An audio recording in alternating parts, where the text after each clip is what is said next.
All right, everybody. Could you unmute them so we can do the final audio test? Mic check. Mic check. Testing. Hear you good? Check. Hello. Hello, we hear you. Thank you. Okay. You're good. Just go ahead and talk. It does come on. Can you hear me now? I hear you just fine. Okay. Can I turn it off? Did you hear Caitlin?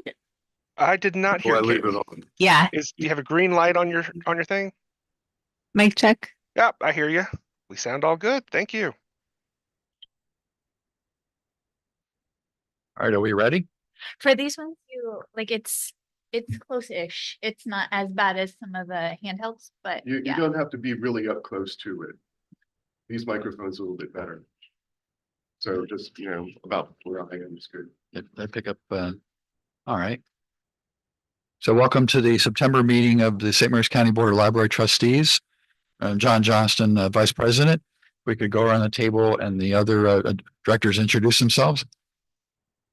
Judith Gwen, Treasurer.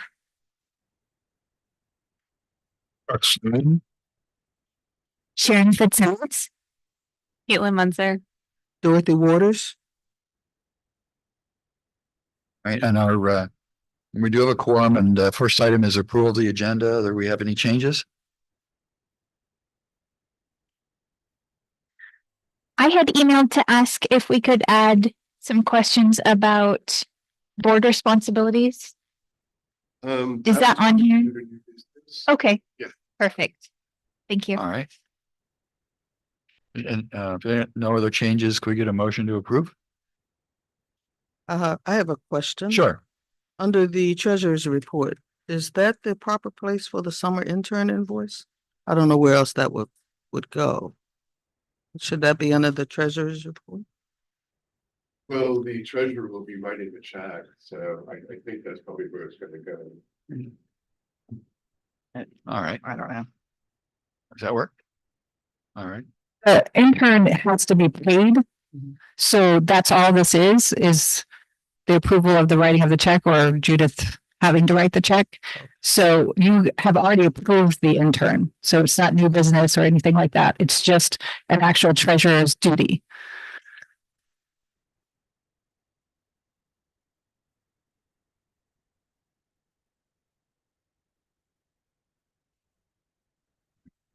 I move to approve the agenda.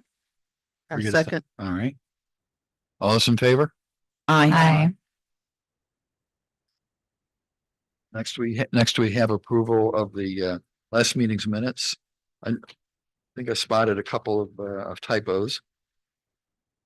One under the president's report, nonprofit, and the other one, the first line of what's happening in your library.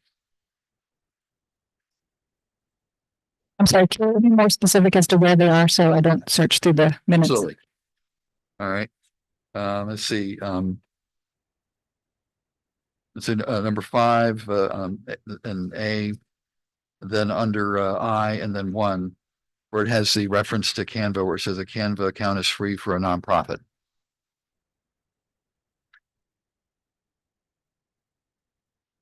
And then the other one was, you see under 8 and then 3, number 1, Reading Gwen was selected to present at this year's Teen Connect.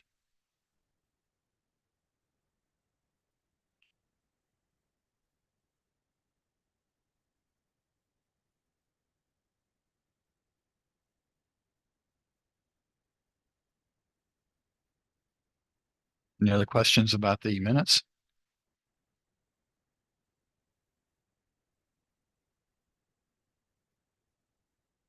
No other questions? Could we get a motion to approve? I move to approve. Second. All those in favor? Aye. All right, motion carries. And we have the celebrations. Well, we've got a very happy day today. And the first happiness is 2 5-year anniversaries. The first one of those is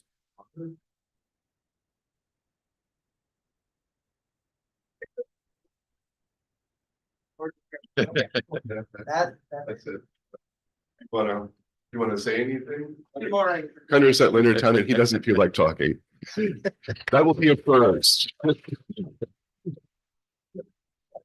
The next one is Amy Dickinson. Amy, if you could come on up. Amy is our branch manager at Leonardtown and celebrating 5 years as well.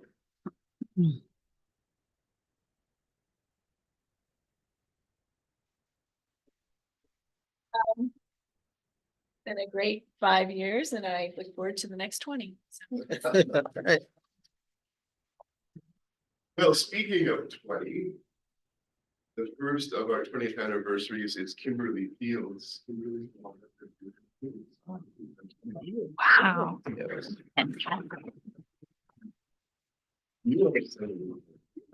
Kimberly doesn't want to say anything either.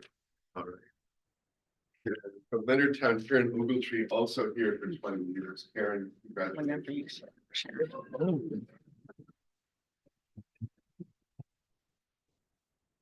You want to say anything? This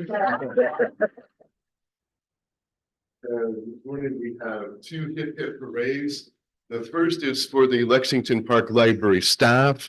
Thank you for going above and beyond and sorting 45 lunches over 9 weeks this summer.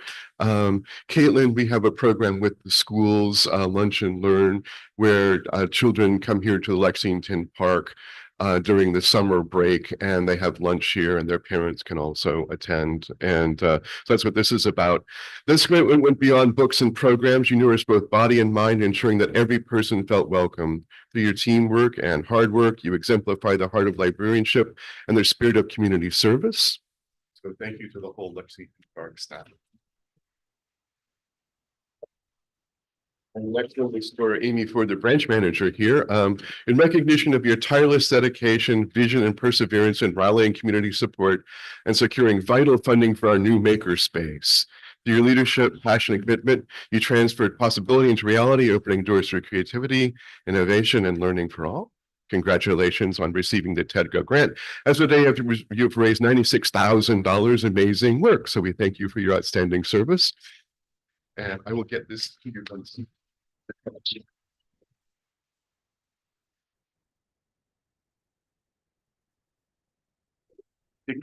All right.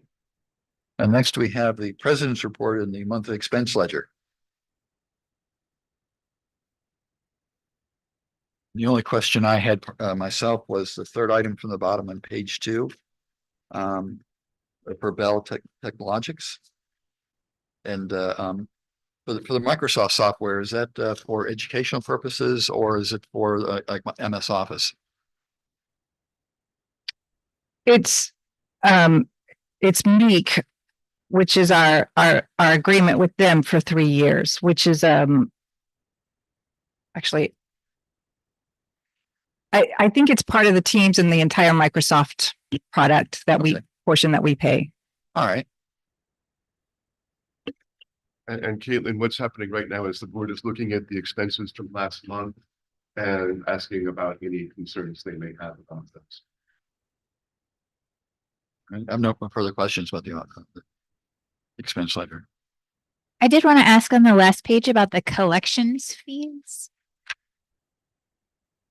The collection fees, what Yeah. about them?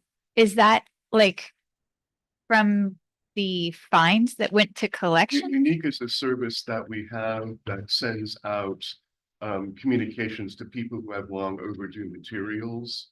So we pay them and then they're the ones who work with the people who have overdue materials. And it does create returns of the materials. Okay, So that's what that service is. and that's annual? No, we pay that monthly. It's on there every month. Oh, okay. Somehow I missed it before. Thank you. It's usually much smaller. This is a product of when we cleared all of the fines at the end of or the 1st of July. There was some processing behind that and getting some things that occurred right after that. People start to bring things back, and that's part of the process. Okay, perfect. Thank you. It's usually just a couple $100. So you might not have noticed it before. We are evaluating that service now that we're fine for you to see if we think we need to continue it, but because it does deal with lost items or long overdue items as well, we'll probably keep it. And Calvert and Charles have kept it, even though they've been free for years. So we'll be looking at that. I have a question on page 3.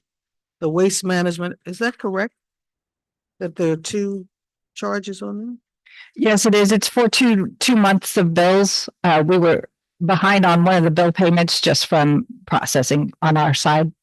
So there were 2 bills paid at the same time. So it was for August and September, I think, or July and August. Probably July and August, yeah.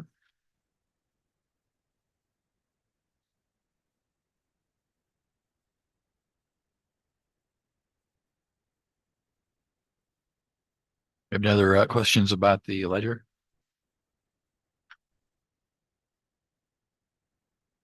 And we need to approve these, is that correct? Yes. All right, are you gonna motion? Move to approve. Second. You got a second? All right, all those in favor? Aye. Aye. Could you guys speak a little louder when you second? I'm missing them because they're quietly doing it. Thank you. I think Chuck. I do have an invoice here for the summer intern for the amount of $3,390. Right here.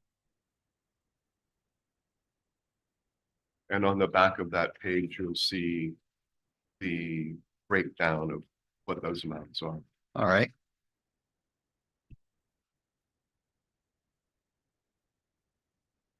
Do we need to approve the invoice or is it for information? You've already approved the invoice. I will leave it up to the board as to whether or not they wish to authorize the check, but I frankly don't think it's necessary because you've already authorized the payment of it. All right. Mhm.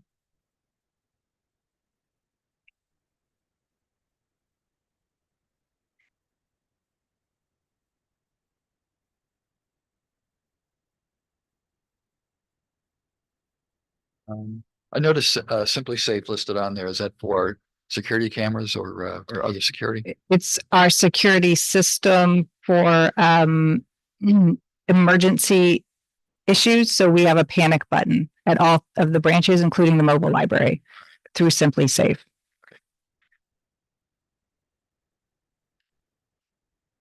What is USI? It's I don't even remember what it stands for, United Supplies Incorporated or something like that. It's where we get our laminating film from. So our big, huge laminators that laminate posters, we buy our laminator print film from them.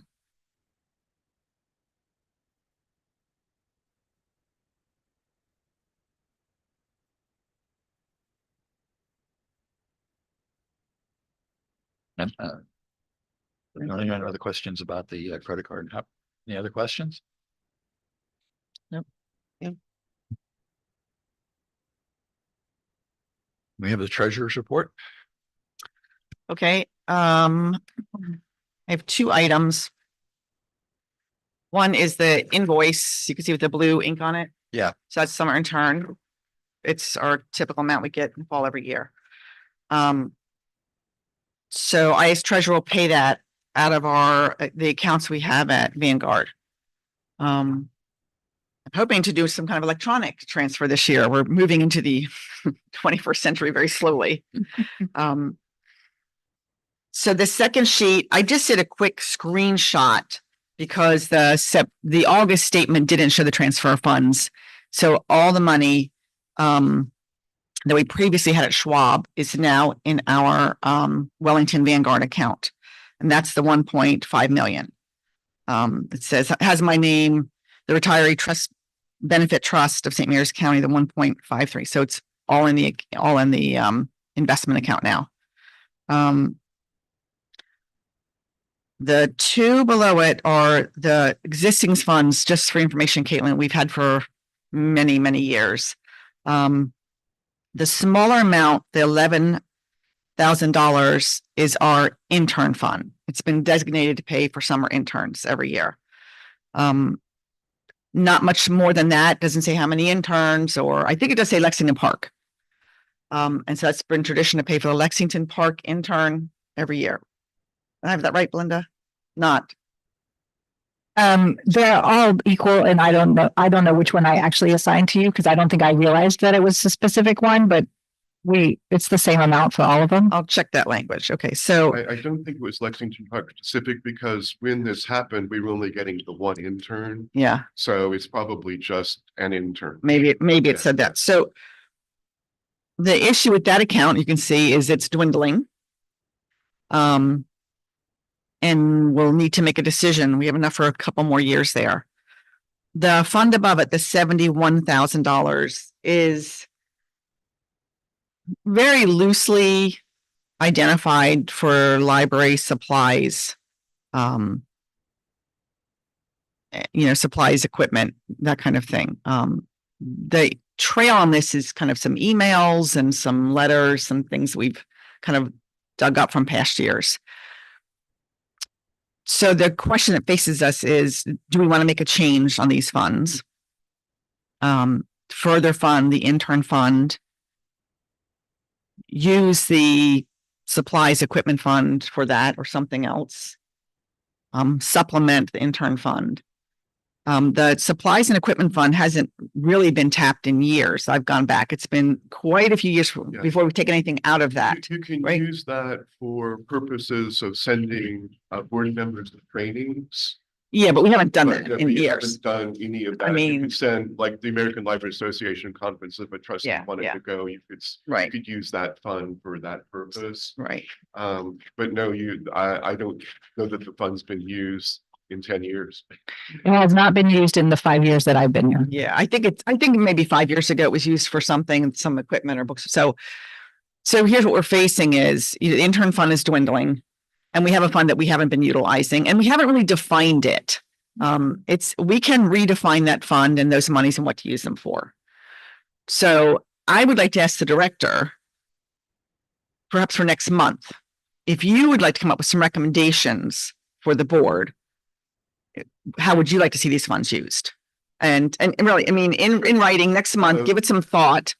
Funny you mentioned that because before you met, I had a request to fund some computers here at Lexington Park from the foundation. So if this is something that you are interested in distributing, if I could just get some idea of how much of that you'd like to use, or if you want to, in fact, repurpose some of it for the intern in the future and have it try to grow. But I will happily come up with some recommendations, but I don't want to exceed what you consider appropriate. So I think if we transferred about $40,000 to the intern fund, putting us over 50, that would be self-sustaining at that point. I believe we could then draw down the 3,000 a year and not touch the principal. So that would leave about $40,000. $40,000, Not okay. that, I'm not saying you have to spend it all this year. Maybe you want 10, maybe you want to draw it down. I will. Maybe spend it, but that leaves that money. There's nothing to say that we can spend part of it. We could spend all of it and be done with it. We could maintain it, and not touch it.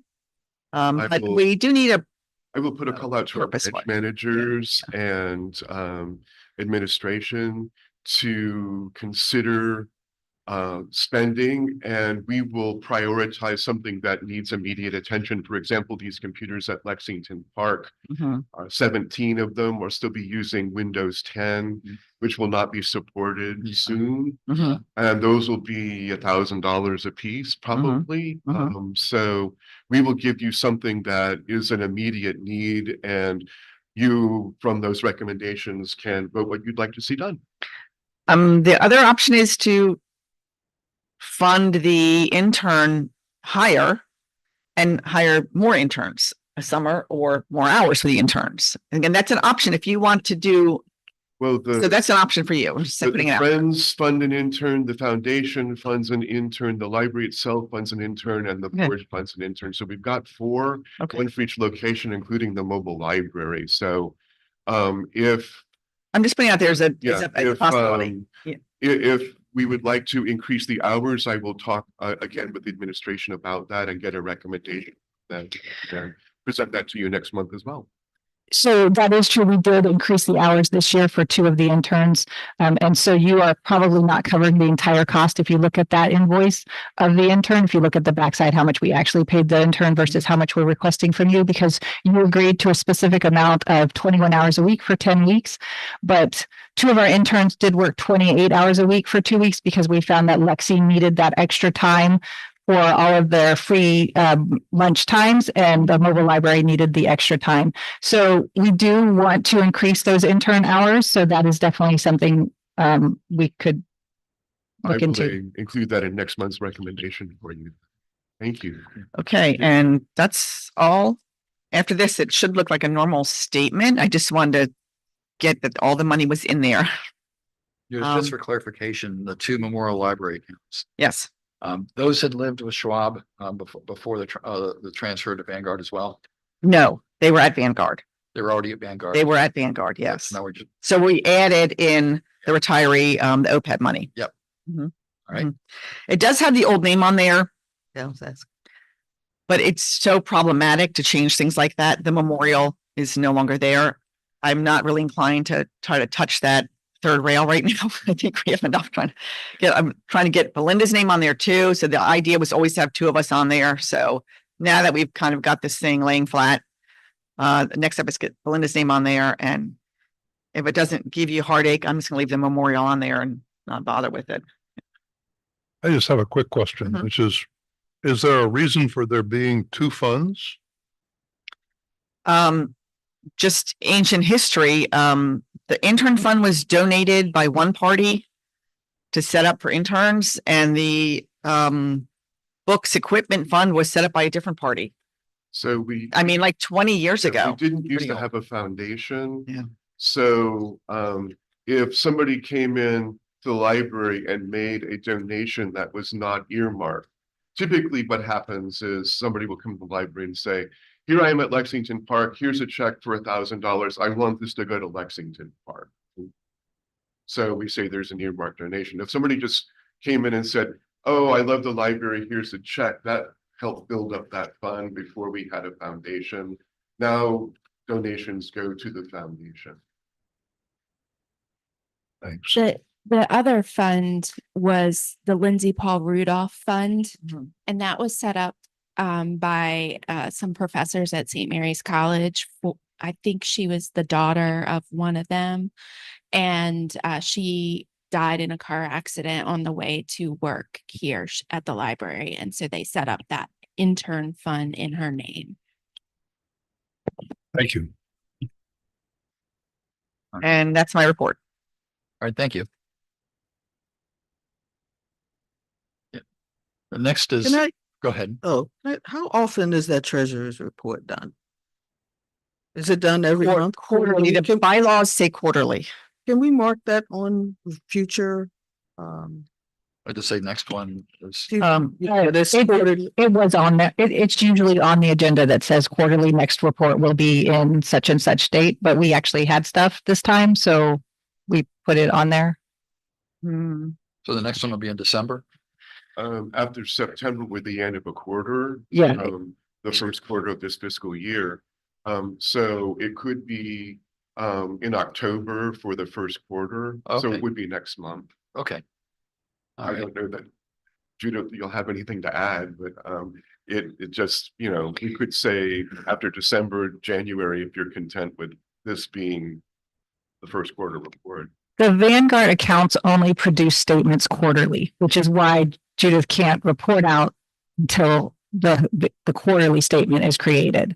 So the quarterly statement will be created at the end of September. So generally that reporting would be done at the October meeting. Yeah, I mean, I can get the information anytime. Yeah, you can. I mean, it's posted daily, so I can report any month, really. Let's just say You just get October the for nice. the next reporting, to get an update on that Vanguard fund. All right.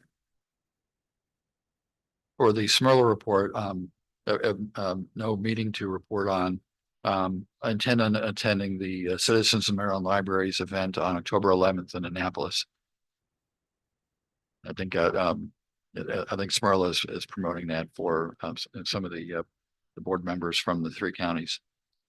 And I sent information about that out to Yeah. this board and also to the Friends and to the foundation. It is a free event. There will be a luncheon and continental breakfast served, and you can meet Wow. the state librarian and just hear a lot about what's going on in Maryland libraries right now. Yeah, last year's was worthwhile. So this is a SMERLA event, like a statewide? It's a statewide, the organization is Citizens of Maryland Libraries, and Okay. and I think, and you know, and both we and SMERLA are encouraging the different board members to attend. Yeah, so the Citizens of Maryland Libraries is basically a statewide Friends group.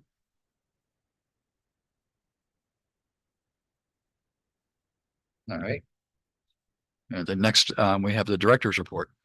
All right, I'm going to hold on to the fiscal year 25 final budget until the action items when we're going to be looking at a budget amendment. So we'll consider that then. So we'll take a look at the fiscal year 26 budget with 17% of the year gone by. And for the most part, nothing to be particularly concerned about. It's still, you know, relatively early in the year. This is as the end of last month. I am looking at just a few things on page 2. Lexington Park Electric's already at 32% spent. So we'll have to keep an eye on that. We thought we had budgeted more than enough to meet increased costs there. Michael, let me ahead. say something about that. Our summer months generally are higher than our winter, but this was exceptionally high. So there is some concern, but we're hoping the winter months will then bring it back down. It should balance out. It's just that if you recall, we had quite a bit of hot weather before the last couple of weeks. So even the last couple of weeks should probably help us out there. Yeah. Other than that, looking down to page 3, you'll see virtual services contracts at 35%. That's not of concern because some of those are front loaded. They occur in, you know, at the start of the fiscal year. Over on page 4, same thing for postage and insurance. Those are things that we'll necessarily get up front.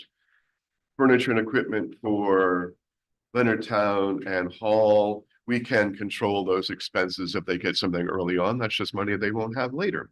So other than that, everything's well within tolerance so far, and we're not concerned about any particular budget item. Is there any questions about any of them?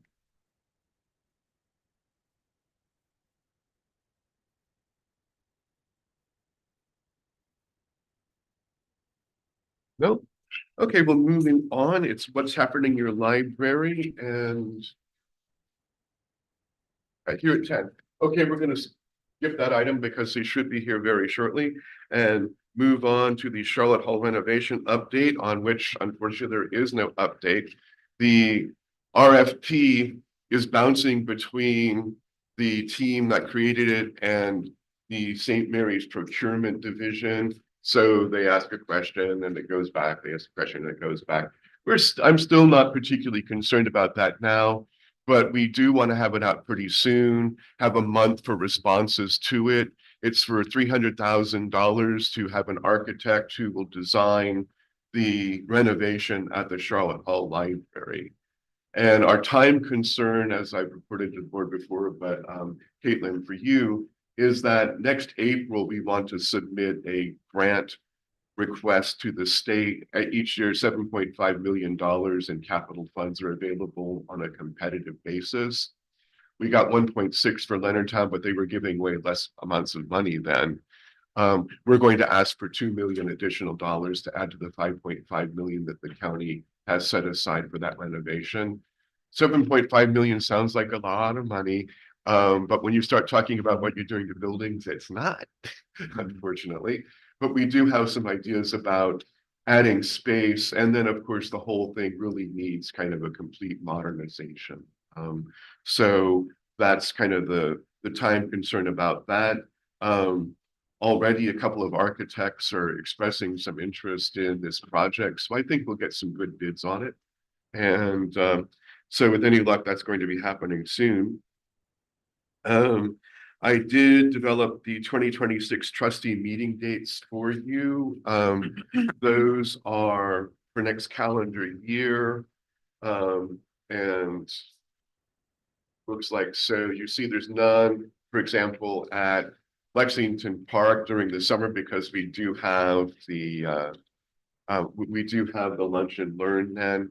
So these are your scheduling, unless you'd like to change your meeting dates or times, it's just the second Friday of each month. Is there any interest in changing our times? We've kind of talked about this a few times about moving it to an afternoon or evening slot. Be helpful to me, because I'm taking leave off of work to come. So if there's a way that we can move it to the afternoon or the evening, that would be great. And we'll be out, sorry, go ahead. You're gonna support that, yeah, work Yeah. people's time.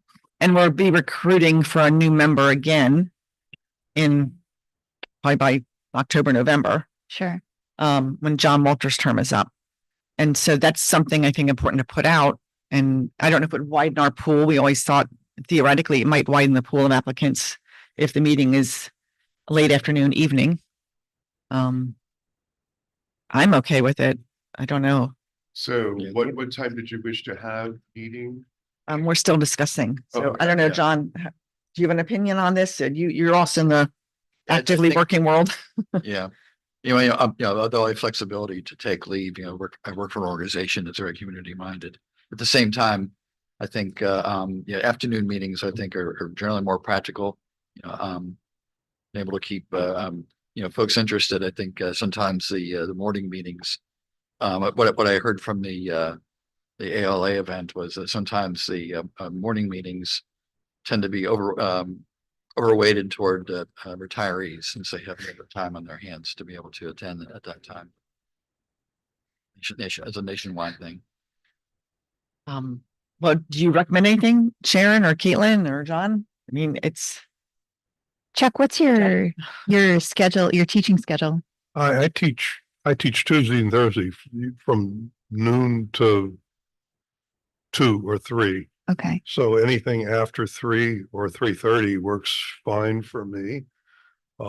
Evenings work fine for me in general. Yeah.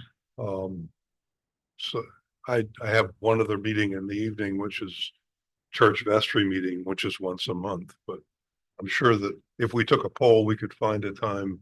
mhm. I'm pretty compatible with evening meetings, late afternoon. Either work fine, and this works fine for me. So I just wanted to make sure we weren't changing your teaching no, schedule, it wouldn't be. because that's harder to flex, I So as think, long as than we don't do anything else. Tuesday, Thursday from Noon to noon two. to 3. I'm Okay, sounds good. Thanks. I volunteered Thursday at noon. That's just it. As far as library business go, the Smyrna meets every other month and the second Tuesday at 4. Okay. Yeah. So Tuesday So- afternoons aren't great. So Can we do, that you are going to go ahead and do like a poll and make a decision.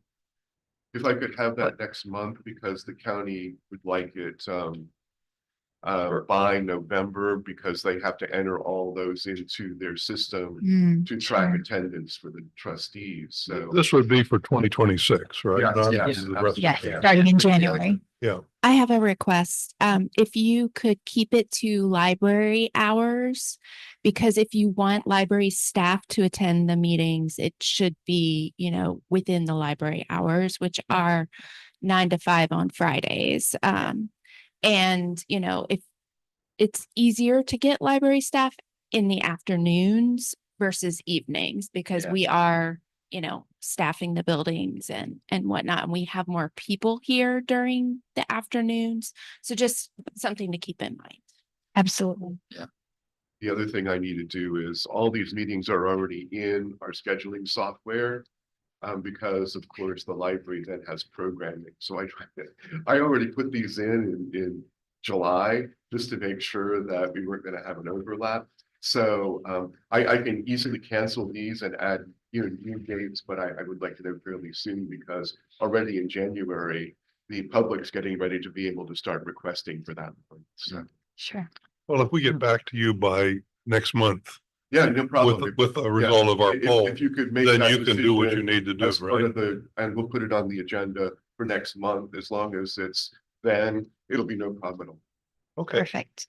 So I will sunset this, and pending your request, And it will still be in the libraries. We like to have you out here seeing staff and what's going on in the buildings. So Well, I mean, actually, they offered us, the Chesapeake Room in Leonardtown is open to us. A lot of the boards meet there. So I just emailed Kathy Smith. She schedules. She said, you know, obviously they have some regular meetings, but she said we can use the Chesapeake Room and meet there and just let her know what our schedule is. So that's an option. I don't know if that's something you want to consider.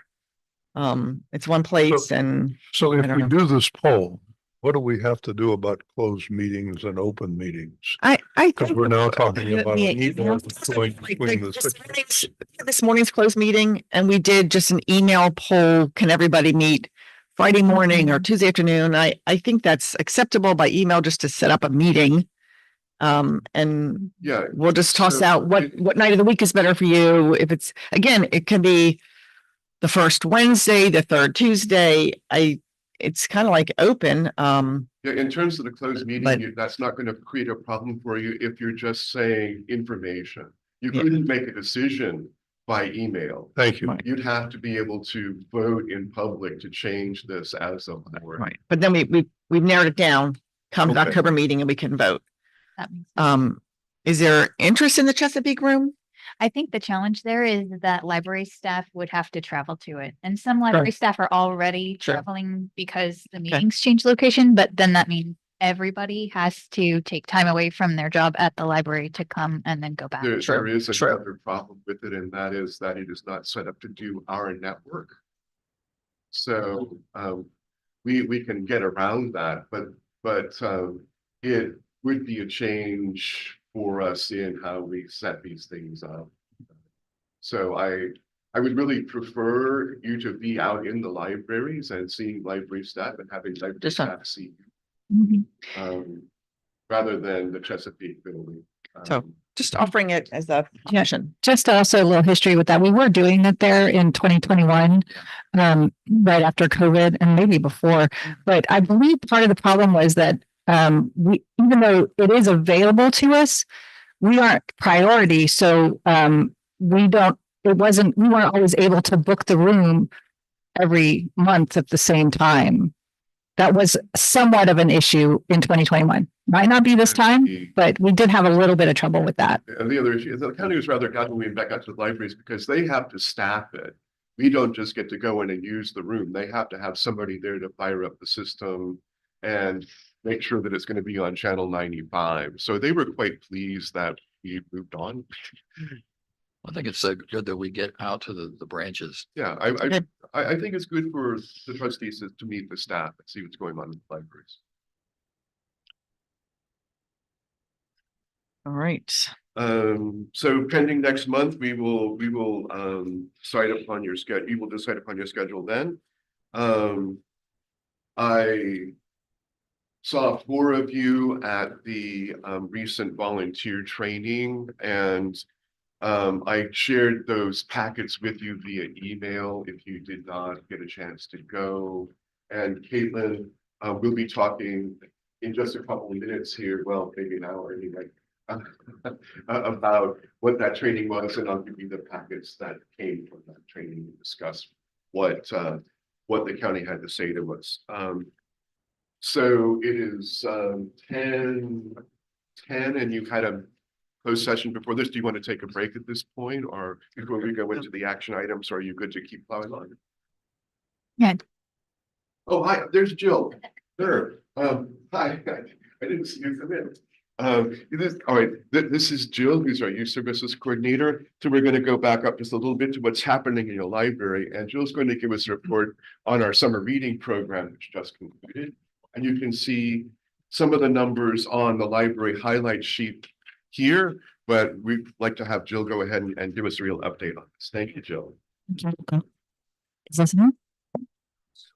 Okay, so I know Michael shared some of our top level stats. I got to say this last year and I get to say it again, best year ever for summer reading. It was really phenomenal this year. Our summer reading challenge, which is done online or with paper, we had a 9% increase in both participation, people that did it at all, and people who completed, earned their final prize. So that's always exciting. In terms of programs, I think this was shared with you even prior to the beginning of summer. For many years, the library's been a partner in the Lunch and Learn programs that we do jointly with the Judy Center and St. Mary's County Public Schools. This year, there was a significant change in the funding that the schools had for that. They had the money for food, but not to staff the school buildings to have them open for the and learn part of the activities and to serve hot lunches in the cafeteria. So here at Lexington Park Library, we offered the lunches at the library the entire summer. And we did that with Lexington Park Library staff and community volunteers without additional hiring. So that meant that we served 45 days of lunches to children and their families. And these were nutritious, tasty, according to the children. I didn't have one, lunches with a vegetarian option. And at every single one of those lunch events, there was an enrichment educational activity. Some of them were quite simple. We showcased our BookFlix online resource, and the children just enjoyed the stories. And some of them were full-blown STEAM programs every single day. We had more than 80 outreach events and mobile library stops around the county. We did 181 story times. That makes me feel tired. 233 other youth programs besides outreach lunches and story times, because summer reading is for everybody. We had 114 adult programs, and among all of those, we had 17,268 total program attendees. That is just a lot. So those are the numbers, and that gives you a sense of the scale of what was going on. At one point, I think it was about July, our robotics programs were proving really popular. The registration was full. So I went into our calendar software to try to find some time slots to book additional sessions. I could not, because our staff had filled literally every day of summer with activities. I think there were fewer than 5 days, including weekend days this summer, where there was not at least one, usually several library activities happening. And in addition to that, folks were just here using the library. So when those 17,000 people came for the programs, they were here before, they were here after, they were using the materials, they were using the computers, they were playing as families in our children's areas, which had been, refurbished and polished up before summer. And the sheer just volume of customers coming in and out, the volume of materials that they were using and borrowing and returning was just mind-boggling. And yet every morning when I came back to the library to set things up for the next day, things were back in order on the shelves and ready to go again. And I bring that up because as the youth services coordinator, I am sort of overall in charge of summer reading, but it is a massive team effort. Everybody here, everybody in the library makes it happen. The branch managers make sure everything is ready to go. The circulation staff are handling all those materials, all of the program, everybody makes it happen. So just a couple of highlights. Every year we have our summer performing arts series that's supported by a generous grant. Thank you from the St. Mary's County Arts Council. Our grants and development coordinator AM manages that grant for us. This year, I really want to highlight the Opera Bears program. That was one of those performers. To my knowledge, there has not been a professional opera performed in St. Mary's County in the past at the library or elsewhere. And so the Maryland Opera, professional, very top of the line opera company, has this traveling children's performance that they brought to us. We had 2 shows at 2 different locations. It was amazing. There were puppets, there was singing, there was dancing. They had the children taking parts in the opera, helping the operatic bears find each other in the forest. And it was, the children and the grown-ups were just transfixed. And that's a big part of why we do this. We're giving these kids during their out of school time an experience that I think a lot of them will remember forever. So that was amazing. Some of the other big highlights were the Spark in the Park story times that our outreach team did. Those were phenomenal and very popular. The Bluey PJ party. I don't know if any of you have young people in your life who are of the target age demographic for Bluey. It was so popular that we had to do it twice, and we will be repeating it in the fall. And then one of our signature summer programs that we do every August is Kindergarten Here We Come. And this is for our young people who are about to start kindergarten or pre-kindergarten for the first time. Could be a little anxious. So this is a great partnership with St. Mary's County Public Schools. They send their school bus driver instructor and a real school bus. We do a story time about the first day of school and what they're going to experience. And we have activities where they practice using scissors and other things that they're going to do in school. And then the real event is we take a practice school bus ride, and the parents get to ride with the children, and we practice school bus safety and boarding the bus and exiting the bus and riding safely in our seats.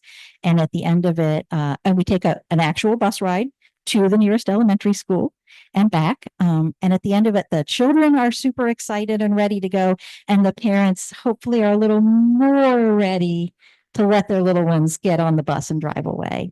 So we do that every August, and it's always a really special event. We had some challenges this summer. As you know, our Charlotte Hall Library has the smallest meeting room, and so we had those big summer performance programs off-site for them. The venue that we were booked to use was Mechanicsville Elementary School. Their HVAC broke down. And as you know, it was a very, very hot summer, so we had to find alternate locations all summer long, but our community came through and we made it work. We had some staffing challenges. We had some folks that were out on family leave or had left for other opportunities, and we had some vacancies, but again, everybody pulled together and made it work. Yeah, so when I look back on the summer that we had, I'm so happy and so proud of our staff for what they did. Does anybody have questions about our summer programs? Do any of you know who Bluey is? The blue Australian cattle dog. Bluey is. Yes. All right. Thanks, everybody. Thank you. Great. Thank you Thank so you. much for a great summer reading program. Record numbers for us there exceeding those pre-pandemic. So people are very engaged with the library in summer. And as Jill said, it is an all staff effort. This is our busiest time of the year, and come the end of August, a lot of our staff just have to have a vacation. So I did forget one item, and that's our tactical plan for this year. Per your request, I did add quite a bit of information to it that sort of makes it measurable. Some things are yes, no, like increased digital holdings. The Anytime Audiobooks, Canopy, and Comics Plus we did add, and so that's a yes. We did go fine free on July 1st. And so far that's going very well. We're finding that books are coming back actually better than fee fines. People don't know them, they're much more likely to bring them back. We got any feedback from our patrons? I'm not heard any complaints. I'll turn that over to branch managers. Have we had any feedback on this? So I was at the store the other day, and I overheard a couple ladies talking, and saying, oh, I've got these late library books. I really need to get them back because I'm going to owe a whole lot of money. And this other lady, like unrelated, like pipes up and is like, no, there's no more fines at the library. And they were super excited. Like I just sat back and I watched and I was like, yeah, that's great. We did that. So the response has been overwhelmingly positive. We have seen books pour back in, that people are returning their items. We've seen our checkouts go up. It's been a really terrific experience for folks. Just to reiterate guilt what is Amy gone. said there, we've had very positive response. We've oddly enough had some people not understand why we went fine free, and then they were a little kind of like, well, how is that accountability? But after our staff spoke to them, they were like, oh, well, actually, yeah, that makes a lot of sense. And it was very positive. So yes, a lot of materials coming back, which is always a good thing to see them back. Reading is so different. I just want to say we've had a lot of things that were gone for a very long time that suddenly started showing up, like things that were lost but when we first did that and they first came back, like they're not lost anymore, so they don't owe the money and they're not getting that fine. So people poured it. We had so many things that first few weeks. I'm sure there's still some, but that first few weeks, some of us noticed that an awful lot of completely lost things came home and are now they're back on the shelf for other people to use. So overall, Did you keep a record of the oldest item that came back? We can run a report, but I'm just the end of curious. summer was just exhausting, so we didn't count yet. I actually have a direct example of this just the other day.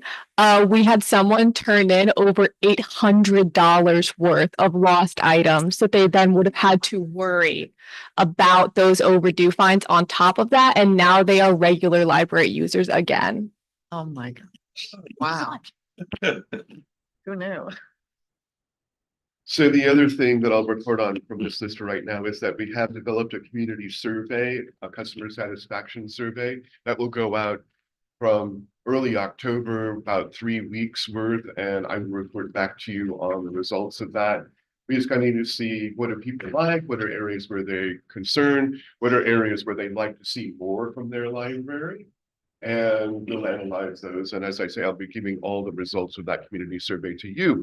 So now, do you wish to take a break before we go into the action items? And there's not that many, or plow ahead. I have a question about the Sure. tactical plan. Mhm. Under community gathering, section 4. The end of that sentence, what is that? Planning and grant, is there more to that? Or is, No, that's basically, we need the plans to move forward. It's not intended to be a complete sentence. That's basically what we're going to be doing is we're going to be having all those plans in place, and then we're also going to apply for the grant of $2 million. So that's not intended to be that's not intended to be a complete sentence or anything.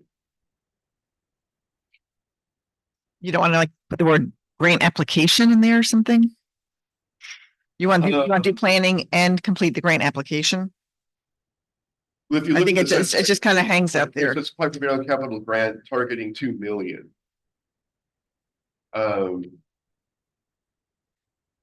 Yeah, it's, So I think it's clear of what. I just added the word application after it. yeah, I To don't, me, I don't think that's clear. So So the rest of the board, interested in a 5-minute break? I'm good. Everybody? we will move right on then.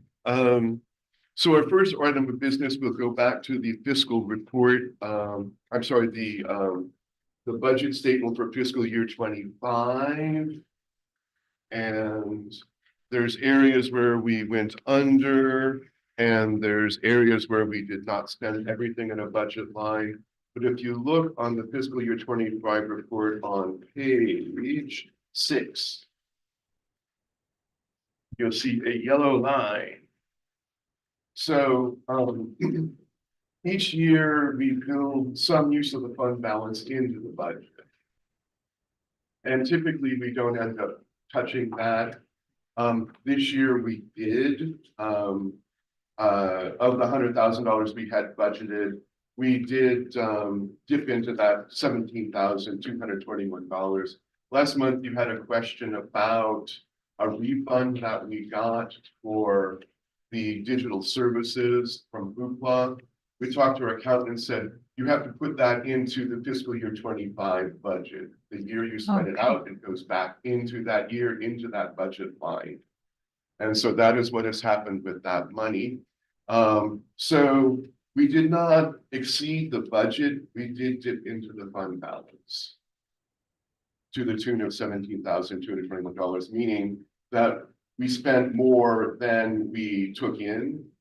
A lot of that is due to the fact that we had over the years built up a fair amount of Friends of the Library money, and we made a concerted effort last fiscal year to spend all that. We didn't get quite there, but we got it down to about $10,000 left. So that's sort of where all that money fell and kind of the final position for the year. So we do in the action items have a budget reconciliation, and it says request for budget amendment at the top. So you can see where we're going to have to increase some items where we went under. And then there's some items, decrease amounts where we didn't spend everything there. So we're just going to shift the money around. The biggest items for adding to our personnel. So the Leonardtown salaries, the Leonardtown FICA, the Hall FICA, health insurance, Lexington Park, Leonardtown and Hall, and administration, the health insurance amounts are all more. And that's not due to the rates going up, it's due to people adding in, especially with change of life circumstances, like somebody who's 26, if they're full-time, they go off their parents, they're eligible to come on to ours. If an employee leaves who is not getting insurance and the new full-time hire wants insurance, that's going to be an increase for us. We've budgeted for those for this year. You see that the electric bill was more expensive for both Lexington Park and Leonardtown. So that's basically the amounts that we need to transfer money into, and you see the amounts that we're transferring it from.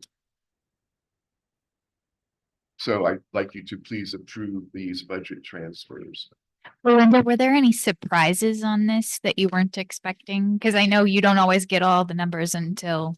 No, and actually it turned out better than I thought. And moving that $25,000 back into 2025 was actually a good thing because we would have dipped farther into the fund balance. I can actually show you how the fund balance number was done if you would like me to, but that's up to you. I have something I can show if you are interested in that. But the numbers were all right where we thought they were. And as a matter of fact, we were 40,000 under for overall salaries. And 44,000 over for health. So that almost balanced out in the personal services anyway. So I felt pretty positive about that. We got really close because we knew health was going to be over and we got really close to the salaries, but they almost balanced out. We just had to pull from a few other lines for that. So overall, I was happy with where, because we were much lower on the fund balance pool than I was expecting us to be. Perfect. And did you see, based on these numbers, anything that would need to be reflected in a change for next year? Not yet. As we talked about a little bit earlier, the electrical bills are going to be a concern again. And we just got notified that with some tariffs and some other issues that are going on at the federal level, that the electricity bills are going to go up, that we may or may not have built enough in there for. It's hard to do that with electrical, especially here at Lexi. We don't control the amount of the temperature here. The building services does. And so a lot of times it's way too cold or way too hot, which means we're expending way too much energy. And we can't control that. So that's my only concern, as it was this past year at the moment. Okay, thank you. So, I mean, we plan to increase the health insurance budget like by $100,000. We did plan for that. Do you think, was that an unusually large increase from year to year, or are we going to see this happen? I know it's hard to predict. That's the really large, that's like a 20% jump in one year. Difficult to predict, but we think we've got it on. There's just more people have been adding, and in some cases, people who were formerly part of a couple, one person getting insurance from the base is now switched over to us. So it's a really good perk for staff, obviously. The good news is that the actual amounts are not going up. The county said that basically the cost per person should be pretty much the same this year we're in as last year. It's just that more people are adding in. And we think we've got it right, but it's really hard to budget for it because the open enrollment period's in May, but then there can be changes throughout the year. Okay, thank you. So the only other question I had was you're decreasing, you're taking some of the money from the digital collection piece. We're able to do that because. Let me ask the question. Oh, okay, go ahead. Before you answer it. Right. Is that in any way harmful to your efforts to increase the digital collection? It is not. The only reason why there is anything there is that that money came back into that fund and we didn't have a chance to spend it. But no, that is not going to at all decrease our efforts. In fact, if anything, we're trying to ramp them up for this year. Okay. Thank you. Yeah, sure. The money for digital services, I'm sorry. the extra money in digital services is because we did not get that refund until after the end of the fiscal year and had to send it backwards. We don't lose money in accounts if we don't spend it. We control that. So it's not like a typical government where if you didn't spend it, you don't get it the next year. We control that budget line, or you control that budget line when I recommend. So we don't lose that opportunity to use it. Okay. I just want to make sure we weren't sacrificing our children here for. No, we've added Canopy, we've added the Anytime audio books. We've increased what was in Palace in terms of the unique content from Audible. So we're on track to increase that. I'm hopeful that we'll be able to have more. Losing Hoopla was an issue for us, but we think that was the right decision to try to get something that's giving us a better return for our investment. Okay, thank you very much. Sure. Does the fund balance, the unassigned fund balance in here? Anyway, Or any fund balance what are you talking about? But how much it is? on the 25 report? Yeah. Yes. Where'd it go? Look on page 10 of the fiscal year 25 report. With this corrected report, the fund balance minus available, the minus amount of restricted funds is $491,806. So that's unassigned money, Yes. right? Yeah. And Okay, so we have a policy now to keep it at around 400,000. now we have Right. a policy that it has to be at least 1 month's worth of expenses. And if it gets up to over 2 months, then you may start to reassign that overage amount, is what the policy says. Okay, so we have about 1 month, a little over a month. About 1 month. Yeah. Okay. Ideally, I wish we'd have 2, but I don't think we'll ever get there. 2 months is kind of a recommended amount for government agencies. I don't think we'll ever get there. And so far, it's really not changed a lot in the last several years. So I think seeing that it's stable, having the 1 month is good just in case of some sort of an emergency. But otherwise, I don't think we need to try to, really work to build it to 2. Would the board like to see how we got to that fund balance number? Yes, I would. I was, Is that, would that affect approving the budget amendment, or is that more for our information? information. It's how I got to the negative 17,000. Okay. So this is what our original budget was. And includes the $100,000 from our fund balance.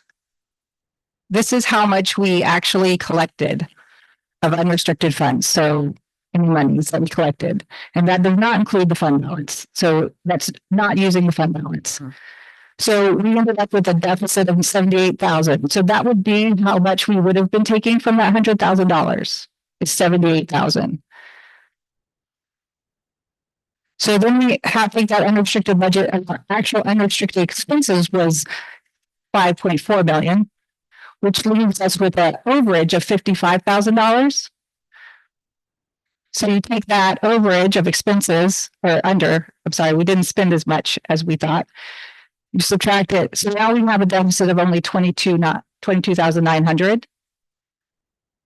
But then we collected on our restricted collection. So we collected 217, we spent 211. So we still had 5,700 left in restricted. When you take those accounts, you take that 22,000 that we still needed, We still had an overage of 5,000 and now we are taking 17,000 from the fund balance. Any questions? I thought you couldn't reallocate restricted funds. We aren't supposed to, but the way the budget's written and the way the audit will do it, they aren't going to distinguish when we have to do it equal to equal. So technically 22,000 should come from the fund balance, but on the budget, it's going to look like, and on the audit, it's going to look like 17. And we will have a profit and loss statement for you next month. And Belinda's working on finishing the audit, so we would very much like to have that next month as well. The accountants finished the audit today, with one more thing for Monday. So all of that will be uploaded to the last 3 documents are going to be uploaded to the auditors. So I really expect to have that audit done by the next meeting. If I could get approval of the fund exchange here. Can we get a motion? Move that we accept it. Can we get a second? Second. Yeah, any discussion?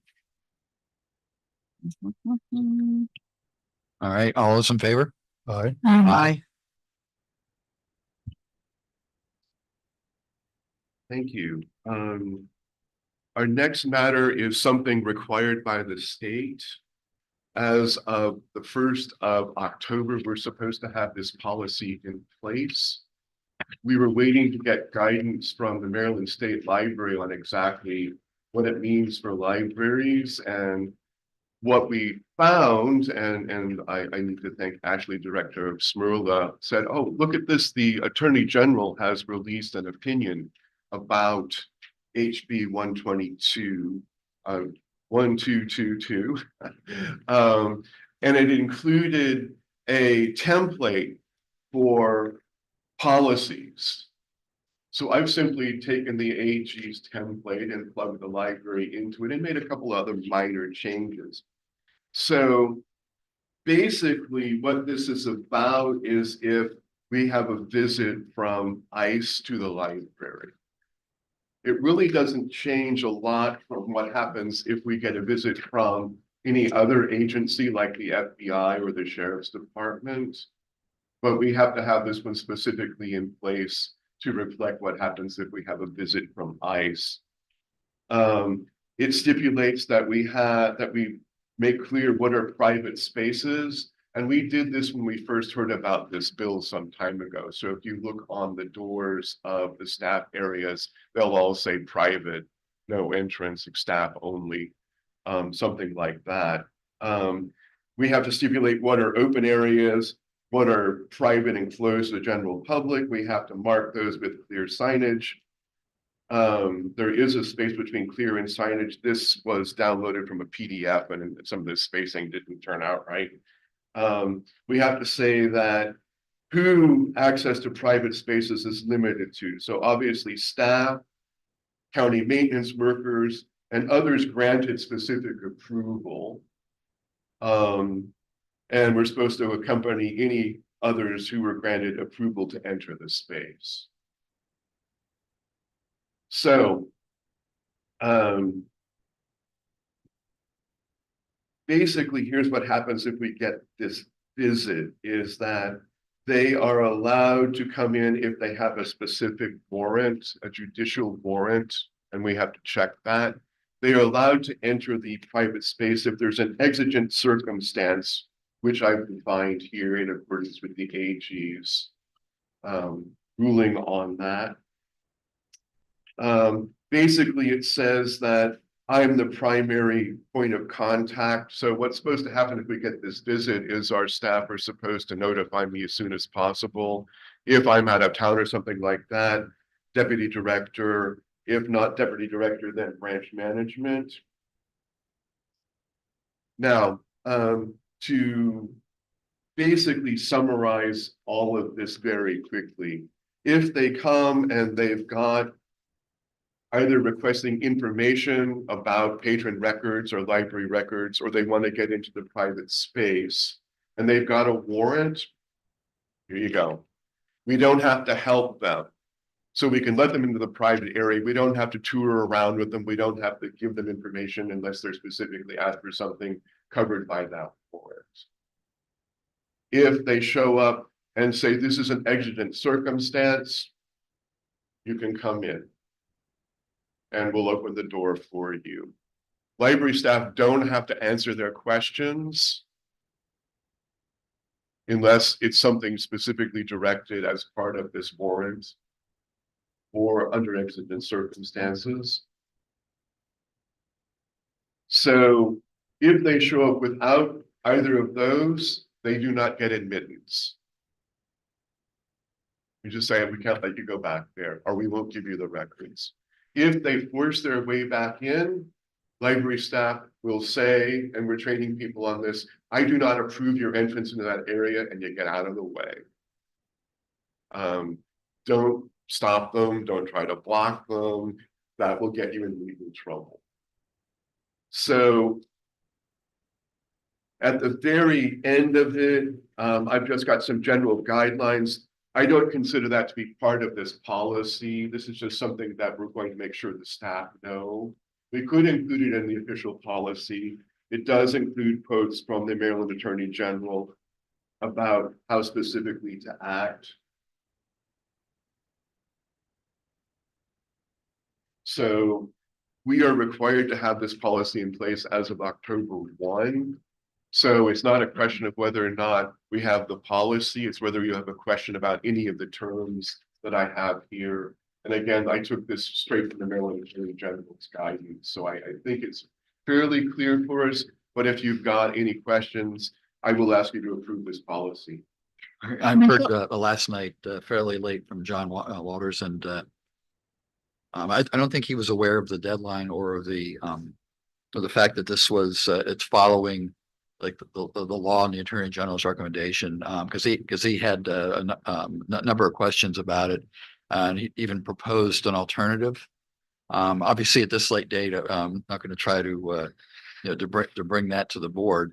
My first thought was could it wait for a following month, but it sounds like from what you're saying, it's not.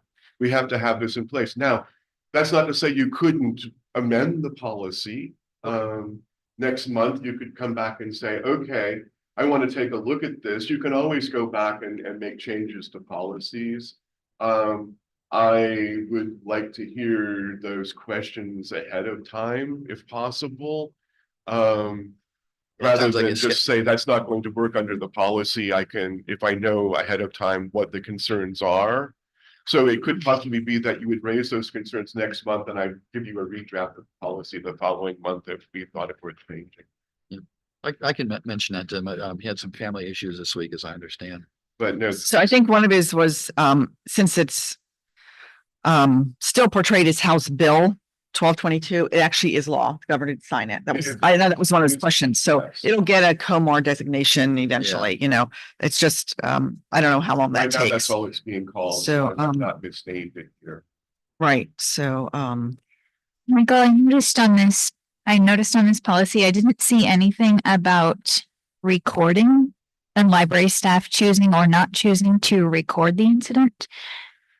That was not an official part of what the AG said, but there is a ruling on that. Library staff could record using the phone. I would like to make that a decision that that individual makes. I'm certainly not going to mandate that somebody record this. And frankly, while it is legal to do so, I would be hesitant to recommend that somebody do so.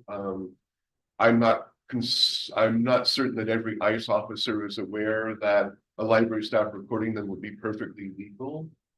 And it could cause a confrontation that I'd prefer not to see. I believe Maryland law requires consent for recording unless it is public. And so, but These are regardless, I think, cases, so right. No, here you go. I can. Right. Yes. But I would hesitate to recommend that to any staff. What I'm saying is, I think the policy should include something about the library stance on that, so that staff understand the decision they're making and how where the library's support lies. Well, what do you want our stance to be? So I think it's quite reasonable to say that, to put into here that legally staff are allowed to record, to give staff that power, but also that that's an individual staff permission. So the library isn't asking staff to record. Just exactly what you said, including it in the policy so that staff are clear on the fact that it's their choice, that they can choose, they have legal backing, but also they don't have to, and they won't be called to account for any recording later. You're recommending that the policy say what he just said. Yes. All right. I think makes sense. So what we will do is, we will go back and look at the recording of what I just said. And we will add that to the policy and amend it. And I would still like approval based upon, based upon, that amendment. Yes, go ahead. So there is a little bit of a complication here in that our behavior rules prohibit our behavior rules prohibit recording. Because we're a public space, we put it into our rules that you could not record because we've obviously had some issues. So We can make an exception. Our policy. Well, it's a I'm not saying I limited, would, but we right, can. exactly. Our space is considered like a limited public space, a little bit like a courtroom, because library business is conducted here. So just to, bring that into the conversation. So it might be worth a conversation with council to see what they recommend in that. But I do think it's worth putting it in because I've seen it come up in a lot of spaces where people are like, didn't know whether to record, whether they had to record, if they were going to get in trouble, either way, if they did or didn't. I don't mind adding it as an addition to this policy and asking approval since we do have a deadline. And I apologize, but I did not get this guidance until last week. And it was, you should have this in place. So I don't mind adding that as an addendum here and just asking for approval with that to be added. Could we add it as a modification next month? Let's do that. And you can approve it, Yeah. but come in next month Yeah. with the draft Yeah. after talking to council, and then we'll modify the policy next month. And approve this as written for now. And Well, then how to find I it. have some questions. Well, okay. First page, capital letter B, Immigration Enforcement Act. And it says facility. It should say St. Mary's County Library. Sorry, I did not. So we need to add that It should say change St. in. Mary's County Library. Okay, and then underneath B, we have a, I don't know what you call it, I can't think of the word, dot, and then we start with 3 and 4. So the count is off here somehow. Is exigent circumstances, is exigent supposed to be number 1? That's this. Me trying to convert a PDF, sorry, and I didn't even notice that those had been taken out. So should 3 be 1 and 4 2, or should exigent circumstances be 1?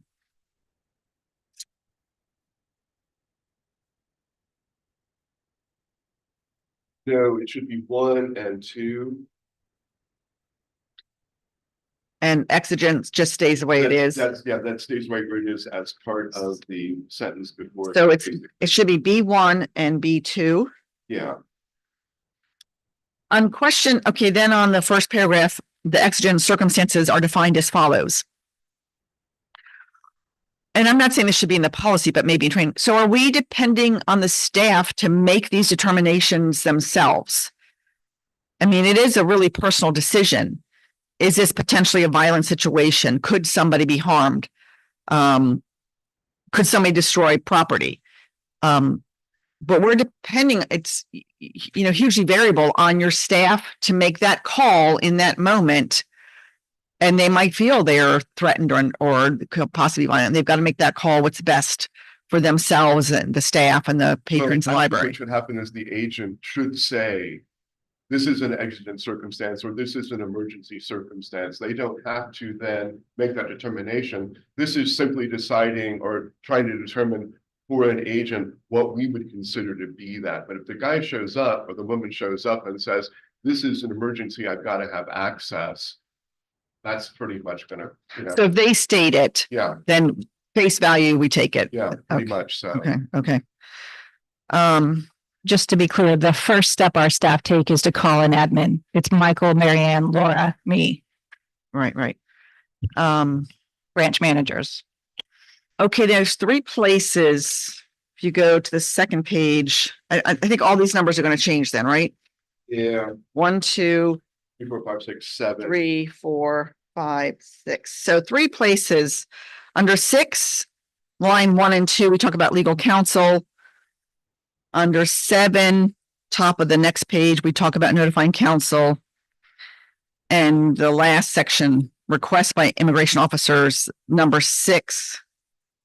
I think that needs a letter. Maybe that's supposed to be letter C. Number 6 is notify counsel. So what counsel are we talking about? We're talking about the library's attorneys. Okay, so that this isn't their area of specialty. I mean, we have a county attorney and a state's attorney that to me But they would be don't, better they don't equipped. serve us though. And They do serve us. They do absolutely do serve us. Really, they don't. They serve every citizen in this state they serve in county. They They- do serve us. They make and- it clear that they don't approve, they don't provide opinions for the library. And this is a library thing. I think it would be our counsel.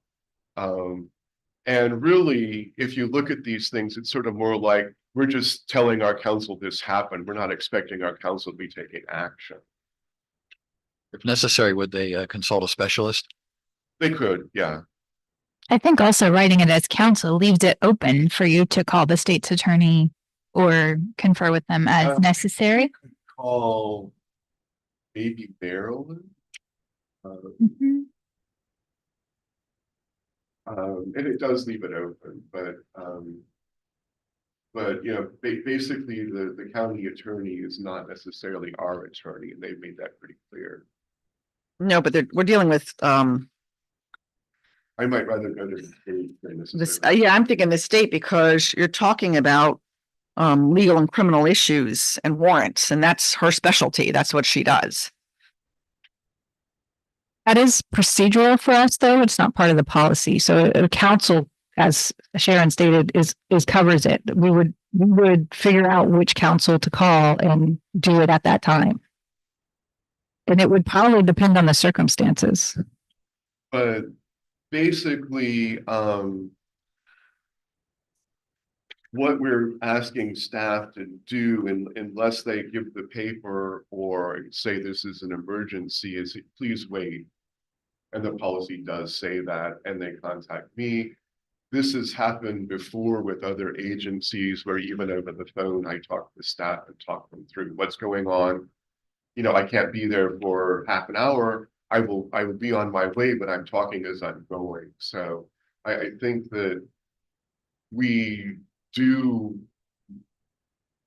even if they show up, want them to wait before I or Marianne or a branch manager are there to make sure that we see what's going on. I don't think that's likely that ICE is going to wait for somebody to show up, but you can try. If they don't have a paper and they don't Well, have, yeah, I mean, with the and they warrant. don't yeah. say it's an emergency, Yeah, they pretty yeah. much have.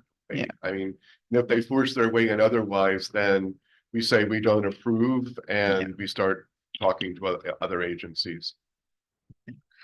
So does the item on the last page, request by immigration officers, should that be a capital C? I'm thinking it should be. Could you give me a number, please? There's no number. So on the last page, Mhm. bold, request for immigration officers for records or information. I think there should be a capital, Oh, okay. a You want to capital. make that a capital C? I think I think it has to be. Okay, that's, So the edits are including St. Mary's County Library under capital letter B, right, renumbering and then C for request by immigration. renumbering 1 officers. through 7, adding C Yeah. and And then Apologize, but Is there anything as I else? say, I was taking a PDF, turning it into a Word, and it was very recalcitrant to have changes made. I would just note also that section B.7 and B.8 are referenced in our new section C5. So you'll want to make sure you change those references when the numbers change. Oh, yes, yeah. under section 5 on page 3, where it says if immigration officers present a judicial search warrant, blah, blah, blah, section B7 and B8. So that if Yeah. numbering changes elsewhere, you want to make sure it's I think it'll be B5 and Reflected. B6. It should not be B5 and B6. Yeah, and on the third page, item 4 also has a reference to section B6. Third item on, Fourth item, number 4. oh, right, number 4, C4 should be B4. yeah. Is that what you just said? Yeah. B4.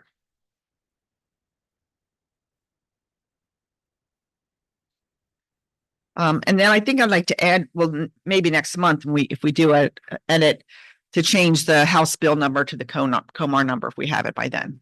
Mm-hmm. If we don't, we don't have it at this point, but I assume we soon will at some point. Hope so, yeah. Could I suggest that before we approve this, Mhm. we get a final copy that we could look at?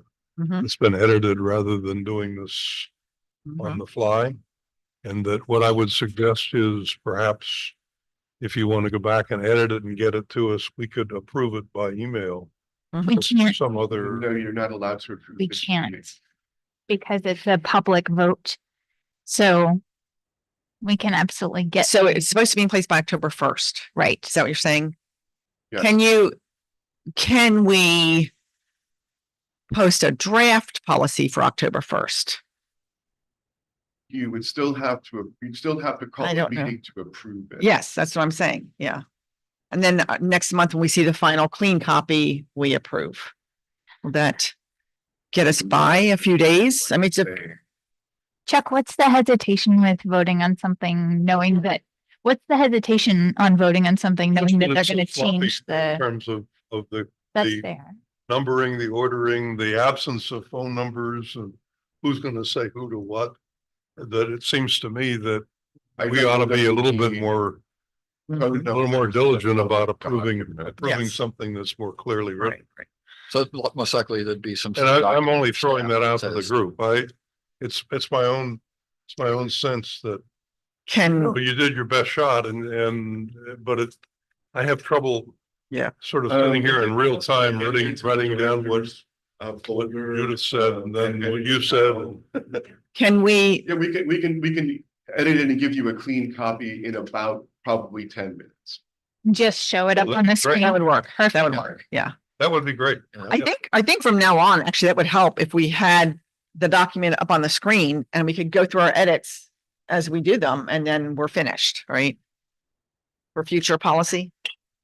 All right, so pending that change, which we're working on, let's move to the next item and then we can revisit this.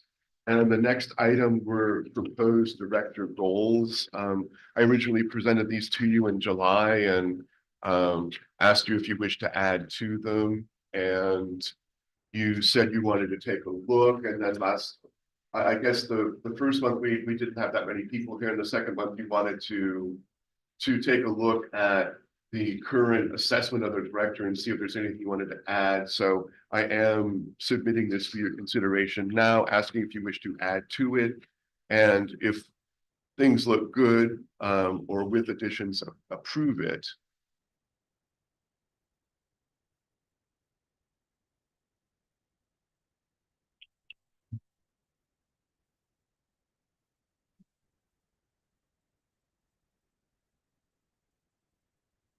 Sorry.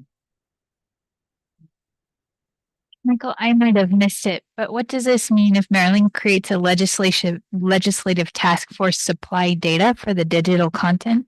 Okay, sure, I can explain that to you.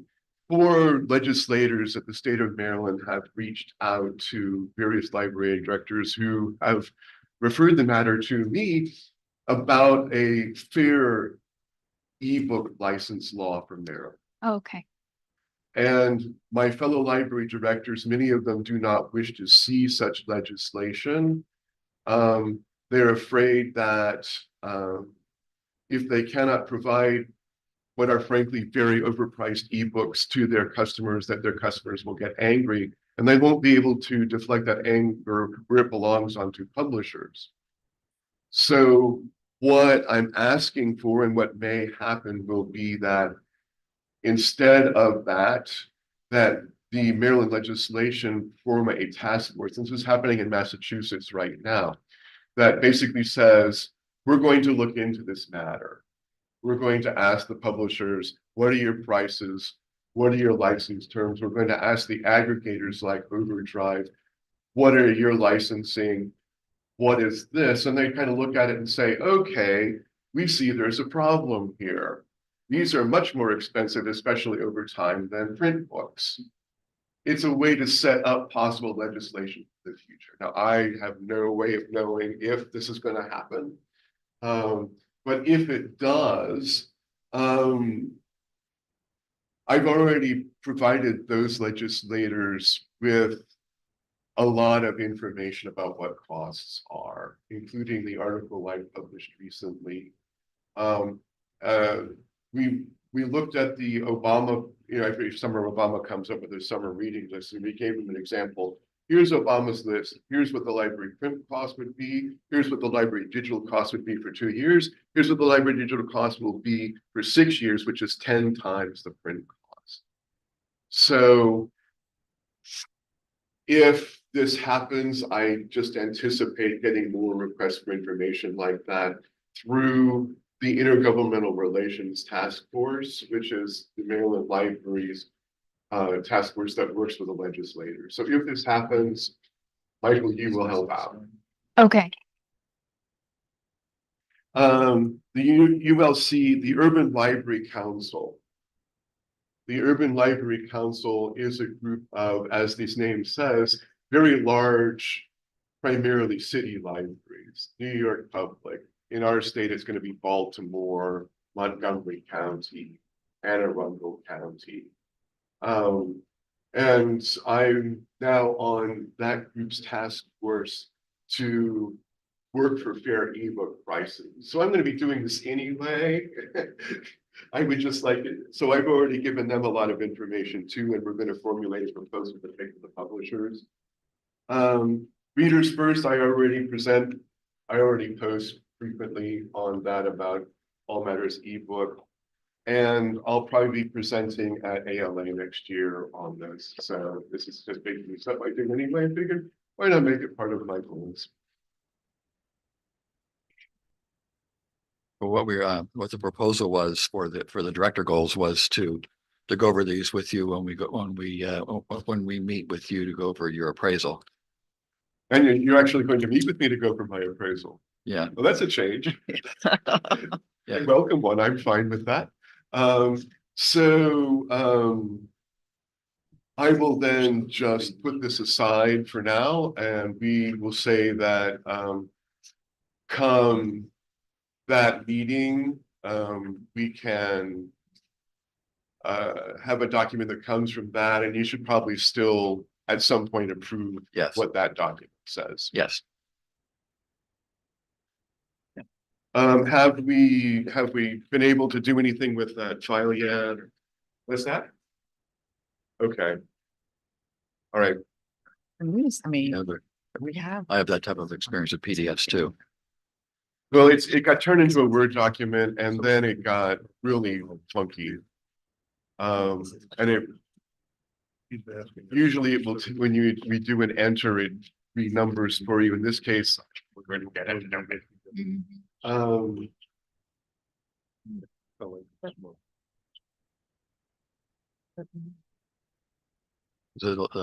lot of the base language came from Smyrla. No, this for this policy, no, the Maryland Attorney General. Okay. Yeah. Actually just said, oh, look, the AG has a ruling out on this. Okay. Yeah, appreciate her And doing I'm that. grateful that she saw that, because we were waiting, for guidance, and it basically said, So I only saw this last Friday, and I said, okay, we can get this done. Mm-hmm. And I guess ideally, once this is enacted, there would be like a separate document for staff saying, list of people to call and phone numbers and everything. Yeah. Well, they've got the phone numbers anyway. Yeah. Yeah. So what we probably do is just do some training when we're having branch manager meetings with their staff to say, okay, this policy is in place. Here's what it means. And I'm actually registered to go to quite a few of the meetings coming up, although not all. And I'll probably just ask for questions from staff about what this says. Okay. It's really not a change from what happens if other law agents were to come. But Maryland wants us to have this specifically in place. And but the cameras are, I mean, our own security cameras record too, don't they? Yes, Okay. yeah. And there are no cameras back in staff areas though. So- Okay, yeah. Oh, there are? There are. I did not know that. Where are they? I don't know. Yeah. Alex Newport, we have one at our back. We have one kind of right where what is now the mobile library office corner. So it overlooks that whole row. So Okay. close to the bathrooms, but not that you can see the bathrooms. Okay. Yeah. Oh, Staff area. There are no cameras in the staff areas at Charlotte Hall. I was just thinking in terms of our, if we needed to provide that, Yeah, there's probably not enough camera footage back there to be particularly helpful if this were to happen, and fingers crossed that it never does. I mean, there's really not a lot of reason for an agent of an ICE agent to be coming into a private space in the library. We don't hide people, there's really no records that will help them. So I'm not anticipating this happening, but we have to have the policy. So here we go. this is a cleaned up version. Yes.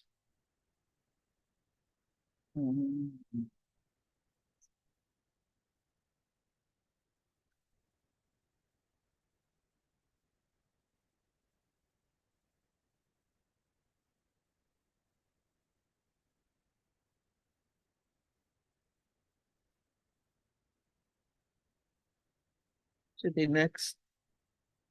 Hmm? I don't think we changed anything on No, I that. don't other think we than did. the Okay, I think the first. space one was between clear and signage, line Yeah. 3, so. the formatting's much better here. Yeah. So there's Yeah. your St. Mary's County under. Right. There's one. Yes, I'm looking. I think it's the Uh-huh. numbering here. And One, those are two. renumbered now. 1, Under- 2. Yep. Under 1, it should be if library director. Instead of and, First of all, under number If- 1, If library director, yeah, is not in, it should be if, yeah. Oh, and it should be or, and the second one. Mm-hmm.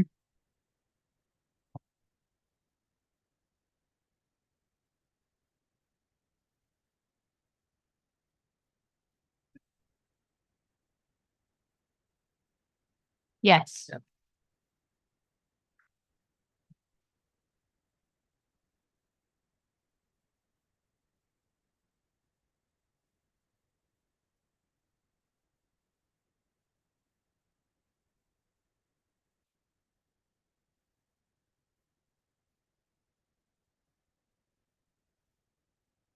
yeah. I'm sick of the numbers. 3, This is just some spacing. 4. Yeah. Yeah, that's better. Under, Mhm.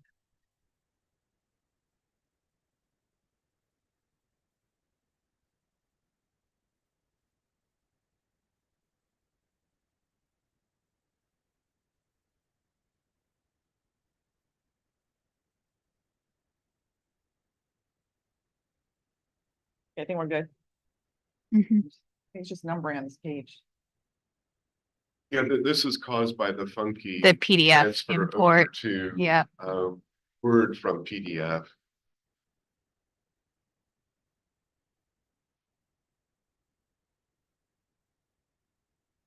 Yes.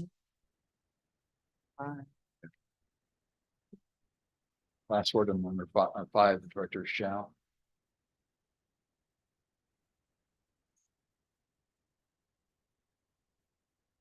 There's another strange space there, sorry. Oh, can you, facility? Yeah.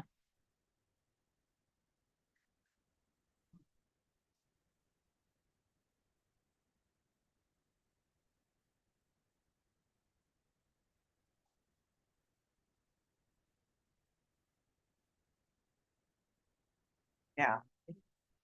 It's gonna be a branch. What if you add the word branch? It lists the St. Mary's County Library branch. Mm, I don't know. I like that.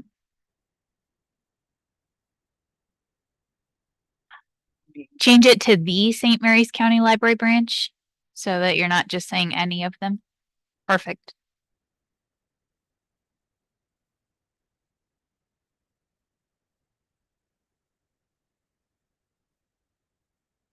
Would you want, if you want it very specific, I could do parentheses and then the three names if you want it that specific. No, I So mean, just leaving a branch. really a warrant should have a street address on it Yeah, and this everything, is- so, Who knows, maybe we'll have a fourth branch, so. you know.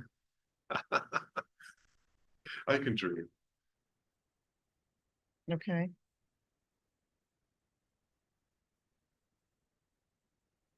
Six and seven, yeah.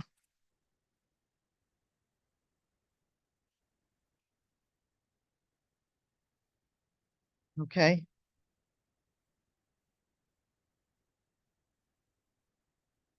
And I think it was C4 has a change to B4, right? And C5 references B5 and B6. B5, 5 and 6, yeah. Instead of 5 and 6. Yeah. The number one, the last sentence should be, bodies code does not include. Information, yeah.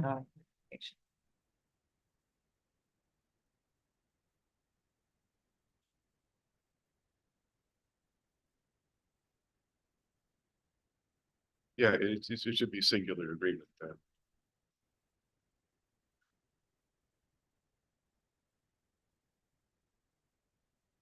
Oh, well, maybe it should be too.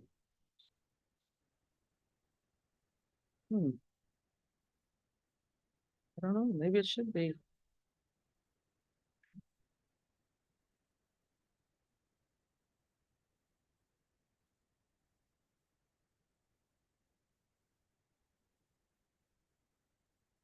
My question to you as trustees is that does not have to be a part of the policy, but it's useful guidelines. So you You could just label I it would as keep it.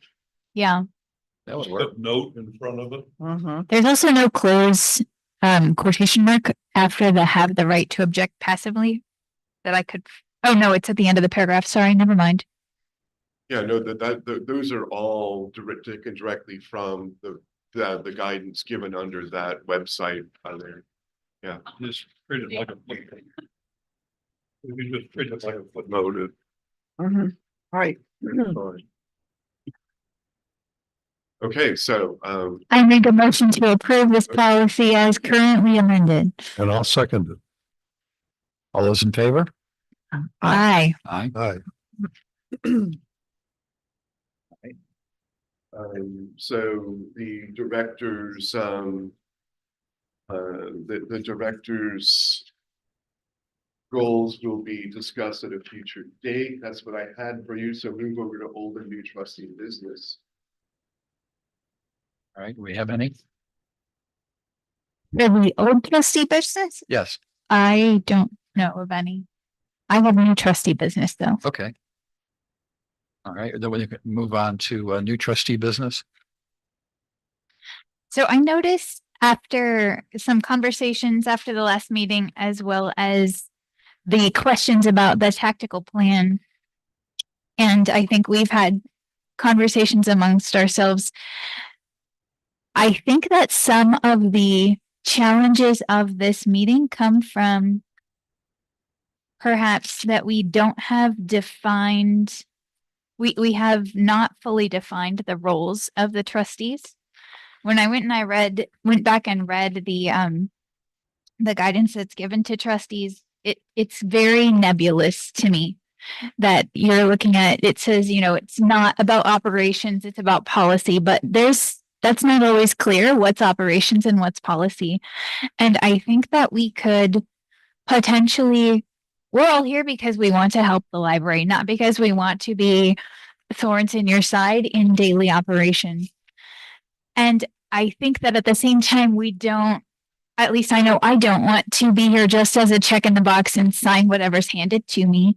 So I'm wondering if we could work together to define better what the roles of the board is, and then and how the board can help, how the board can take maybe more active roles in some things, or do more than just sign on the line and authorize things.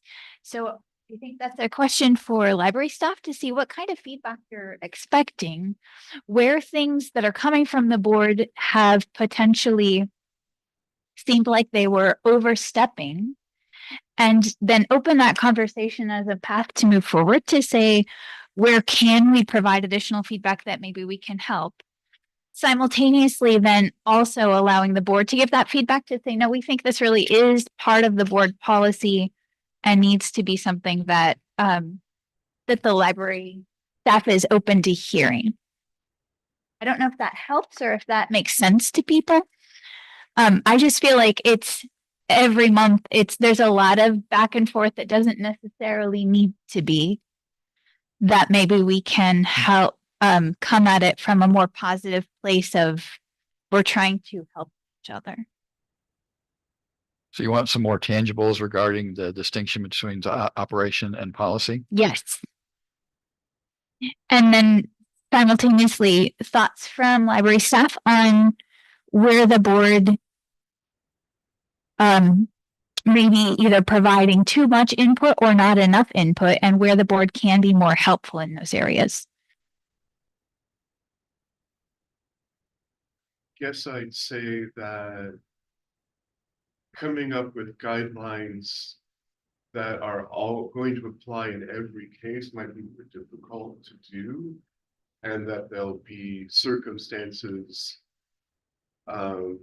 you know, it might be a case-by-case basis. I guess I'd say that, and I'll speak for my staff here, but they did give me some feedback after the discussion, for example, of the tactical goals.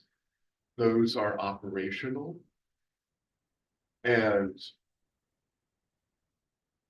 it looked like you were trying to do something where you were going to be giving assessments to staff and guide their operations, rather than respect the fact that these are things we're going to be doing as part of our everyday activities. And that checklist is really more to kind of keep us going and doesn't necessarily have to have your approval. And I thank you for via email suggesting that. And you see we have acted upon that. I'd say that policy is always guided by the trustees. So today, for example, we've got to have this policy. And I present something, it's wide open for your suggestions, your changes, because ultimately you're the ones who approve that. So next month, we'll hear, for example, all right, here's this policy. I'd really like us to consider that. My request to you will be, let's absolutely look at that. But if I have, or members of my staff have specific concerns, that those be listened to. And that it's in some cases, I would say, an assumption of goodwill from everybody. And I will be the first to say that there's sometimes I look at actions that I think the board has taken and say, you're really overstepping and I don't like it. and I will come and try to do better. But really, I thank you all for your work. You serve without pay. You get email after email. I hope that's informational and useful to you. You know everything that's going on at the library. There are library systems where you would get nothing. The director comes up and here's my report for the month, and here's what I want. I try to keep you informed about all kinds of things that happen here. And if you're getting too many emails from me, let me know. But I do assume goodwill on your part. I do think that you are here to help the library. We may disagree on the best course of action to take. That is to be expected. I would say that my priorities are a 21st century library that is continually expanding and changing and meeting new demands and finding new service points. And I think some members of the board may have a more traditional view of what a library is. That's probably going to continue to be a conflict. That's okay.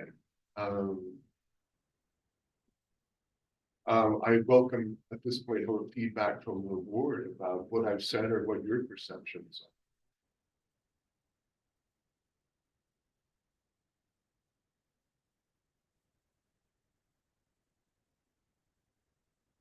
The staff concerns about I was thinking about the tactical plan.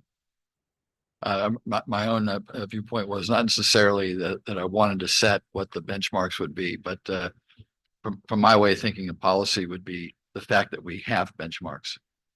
Would that be appropriate? And those have been added, and I appreciate the feedback on that.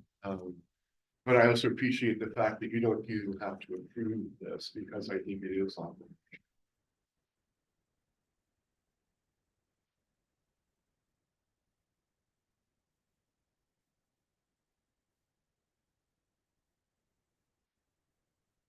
I'd personally, making sure this is on. I would like to see the board show some interest in what the libraries are doing, ask more questions about our programming. I suggested to Michael that we have more presentations. So we had Jill come in today and talk about summer reading. I feel like the focus over the past year has been a lot on our financials. And I feel like we have always done a good job managing our money. And then all of a sudden this board started questioning every little thing. So that's personally what I've seen. And the OPEB has been a very big focus. And that, frankly, doesn't impact the daily operations of the libraries. So I just having more curiosity about our operations is a great thing, and being advocates for the library when we go out into the community, we like to see the board representing us. So like at the State of the County, I think Judith was the only one that signed up, but I didn't actually see you there. So, representing us is something that we see the board doing. Yeah, I'd like to talk about the OPEB for just 1 second. We've approached Bolton and asked them to come up with scenarios and plans for what can happen with this. At this point, we're looking at a policy for the OPEB that was developed almost from its inception, when we're still part of the county and they were giving us money. And I think that the current one is frankly just too aggressive and will never fund it in the way that it is suggested. So we're coming up with alternative scenarios. Those we presented to you in December, once Bolton is finished with them. And it will give you some choices from a professional perspective on what to do about the OPEB plan. Can I ask about that? Because I thought that Judith already presented those alternatives and we already voted on them. No, you haven't voted 6 months ago. nothing really, except to say we're not going to do anything for a year and we're going to invest the money and see what happens. in terms of putting something into it. So no decision has yet been made. Right now, it's still as written many years ago. So I think we want to give you some options, and we're having Bolton formulate those and look at the amount in the trust. What would it, where do we have to get to be self-sustaining? How long might that take? And they're just going to give you all kinds of options. I don't want to get into much more specifics about it other than to say that I think come December, you'll have an option for a new direction that this board would like that OPEB to be. And one of them will be keeping it exactly the same as it is. I believe that what you were discussing in that previous meeting was what to do with the money when you moved it to Vanguard. We're actually talking about the actual policies behind OPEB, the policies that were created when OPEB was created. So there are options out there that we were informed of by Bolton recently, and we've asked them to put that together to create options for you to consider if you want to, so that you can see what you're looking at and what you're trying to fund it at are those original policies. And what we want Bolton to show you is what all the options are to change those policies, because you actually have the right to do that. So Right. So- one day after, this has been a frustration for me for 10 years because I came on board and they said, well, what's this? Well, we've got to fund it to this. And I said, well, we're never going to be able to do that.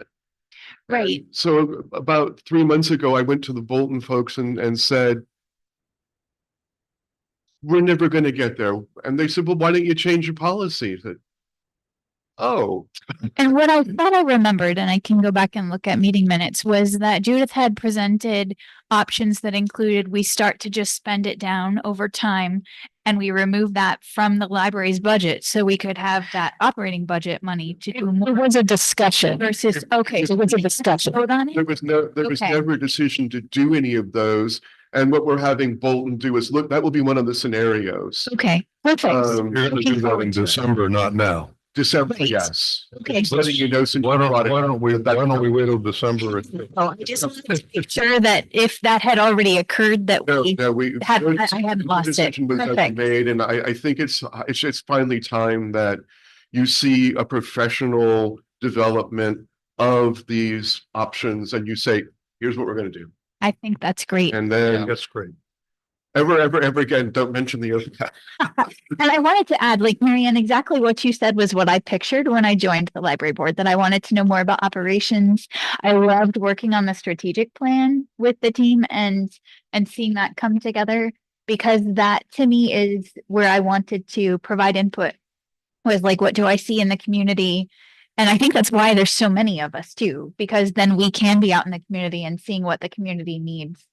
So I appreciate that. We have had board members, work on specific library teams. Michael Dunn was on the equity, diversity and inclusion team for the library. So you are also welcome to, join in on, initiatives that we're working on. So. Thank you.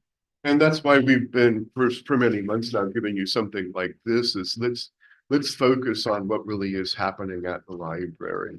And we're going to continue to do that. Marianne, I give you credit. This was what she just said to you was a frustration she had. And she said, I want to do this. And I said, well, when they started requiring us to broadcast our meeting, I said to the then board, let's enjoy this. Let's do a story time. Let's do a book review. Let's do lots of library things. And the board said, nope, we want to get through our business. I said, okay. But if you would like to see like a monthly book review or just things that are more library related, boy, will we deliver for you. So I got a lot out of the Roll on the Move present of the display that was here in August. I spent about 20-30 minutes going over all the displays. Of the 250,000 years of human migration. Yes. Yeah, World on the Move. Yeah, that was a great display. And Amy, thank you to you and your staff. I felt kind of bad because I applied and got it, and then Amy and her staff did all the work.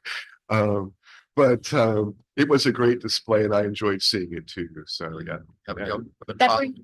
That brings up something else that we used to do regularly. You know, part of the reason why we have you going to the different branches is to see what actually we're doing, the displays, you know, talk to the staff. So we used to give a tour to the trustees, you know, every so often at the different branches. So they had the opportunity to show off their branch.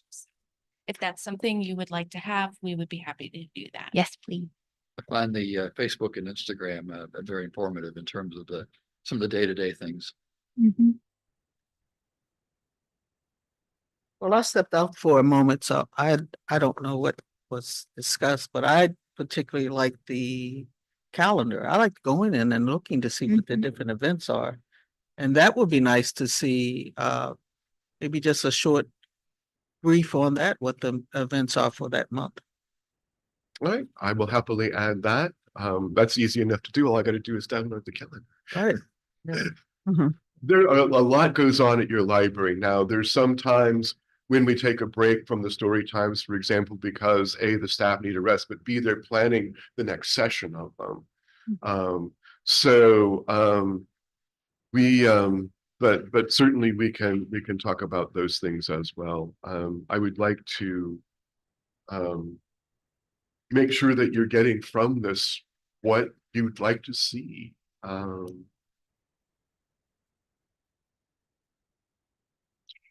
So let me make a note to myself. Michael, one thing that I think we talked about a few months ago that I wonder if it could help when we had this strategic plan and using that as an outline for the director's report to say, like, we accomplished these things in this area on the strategic plan. If that's onerous, I don't feel pressured to do it, but to me, it helps me to think about, like, this was what we saw as the big arching goal. We've made these little steps in each of these areas. Well, my plan is to give you updates on the tactical plan, but if you would also like to look at those larger goals and have a discussion of that, I'm happy to do that as well.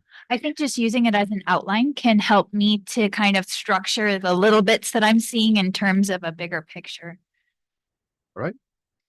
As part of the programming, I was going to hand these out in a minute, but we have invitations to you for the October 75th anniversary Jubilee. So I'll hand those to you in just a second, just as part of this whole topic of programs that we are doing. And those are on your agenda, but we will do some specific invites in a second.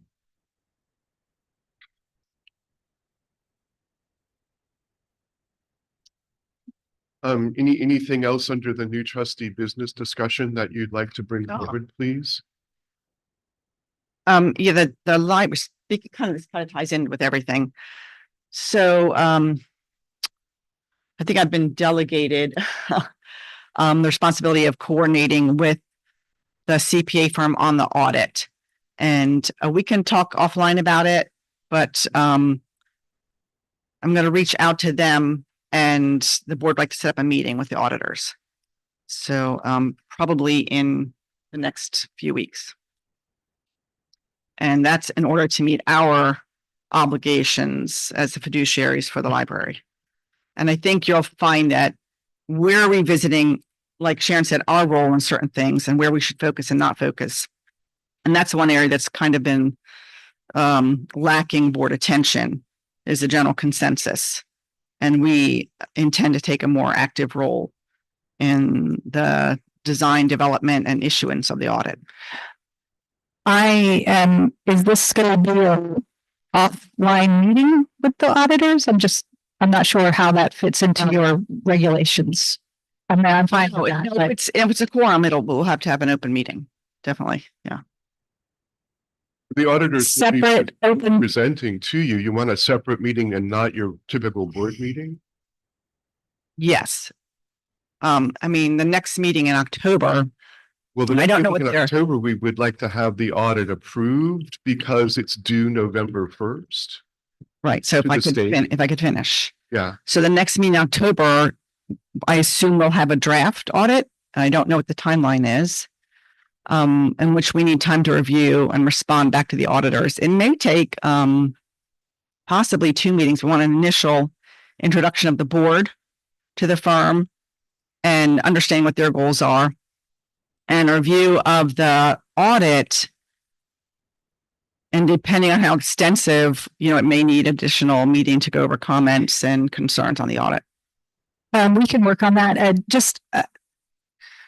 As you know, our goal from last year was to try to get this audit done faster, to have it give you more time to do it. So what we're hoping is that when we get the first draft, it's going to go to you via email. So you have lots of time to review it. So maybe once we get that first draft that we can send out to you, we scheduled that meeting, that first initial auditors meeting, if we can, once you have that first draft.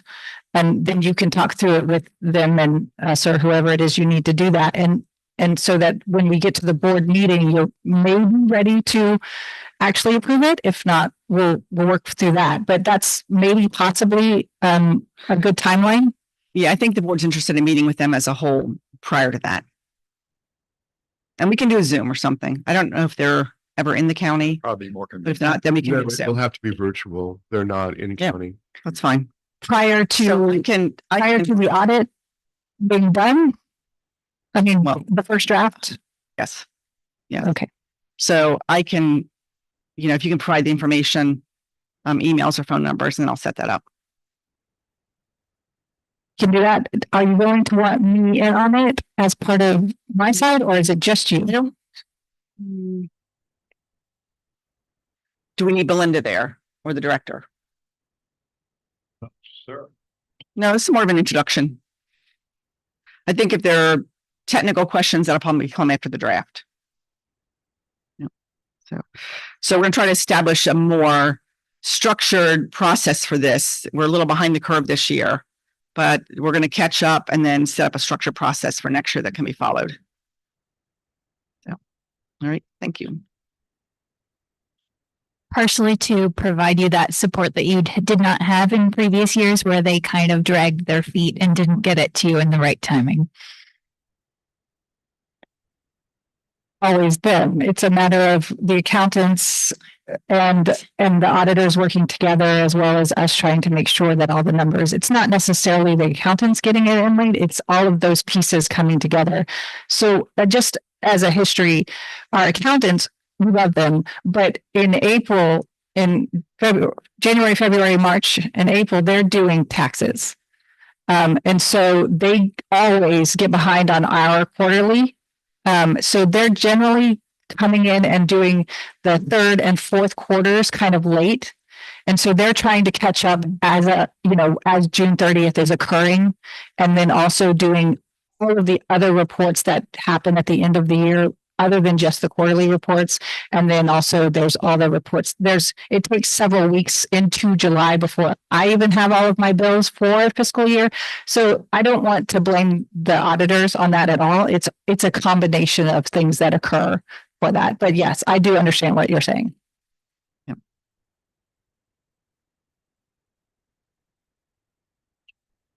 Any other new business? All right. Well, then in that case, our next meeting is October 10th. And you have received invites to our 75th anniversary events. Charlotte Hall on October 4th, Lexington Park on October 11th, and Leonardtown Library on October 25th. Lexington Park is actually the Lexicon. You're going to have a lot of folks here dressed in period costume. You're welcome to come on out, but that not be one where you get such an easy opportunity to sort of interact with the public, because they're all going to be really busy. But I will see you certainly on October 25th. I will be wearing unusual costume because I'm presenting a play at Sodderly that evening. I've actually written the play this year, and I'm playing one of the parts for Ghosts of Sodderly. So this is something I like to do on the side. They are thanking the library for historic and acting contributions. Another thing that will be of interest is on October 7th. at 6:30 PM in the commissioners' room is the joint meeting of the commissioners and the delegation about legislation for next year. And they've got the proposed legislation so far. There's 6 things, nothing related to the library. But I go because one year, something came up very much affecting the library completely out of the blue and not announced ahead of time. I'm not anticipating that happening this year. Our county commissioners are very good about talking about anything related to library, as is the county attorney office. But I just like to go and see what the legislation is going to be, and that just might be something that's of interest in general. So that's kind of what I had for you today. All right. Can we get a motion to adjourn? Yes. Or is there not? Don't forget, next week, they're doing the proclamation at the county Oh, yes, commissioners on meeting. Tuesday. We were just notified yesterday that they're doing that. We thought it was in October, but we're having a proclamation next Tuesday. It'll be about 9:15 AM in the commissioner's room on Tuesday morning. You're welcome to come on out. A number of staff will be there for that. And Caitlin, I have a packet there for you. You've got a little bit of time here. If you don't, we can reschedule. Okay. All right.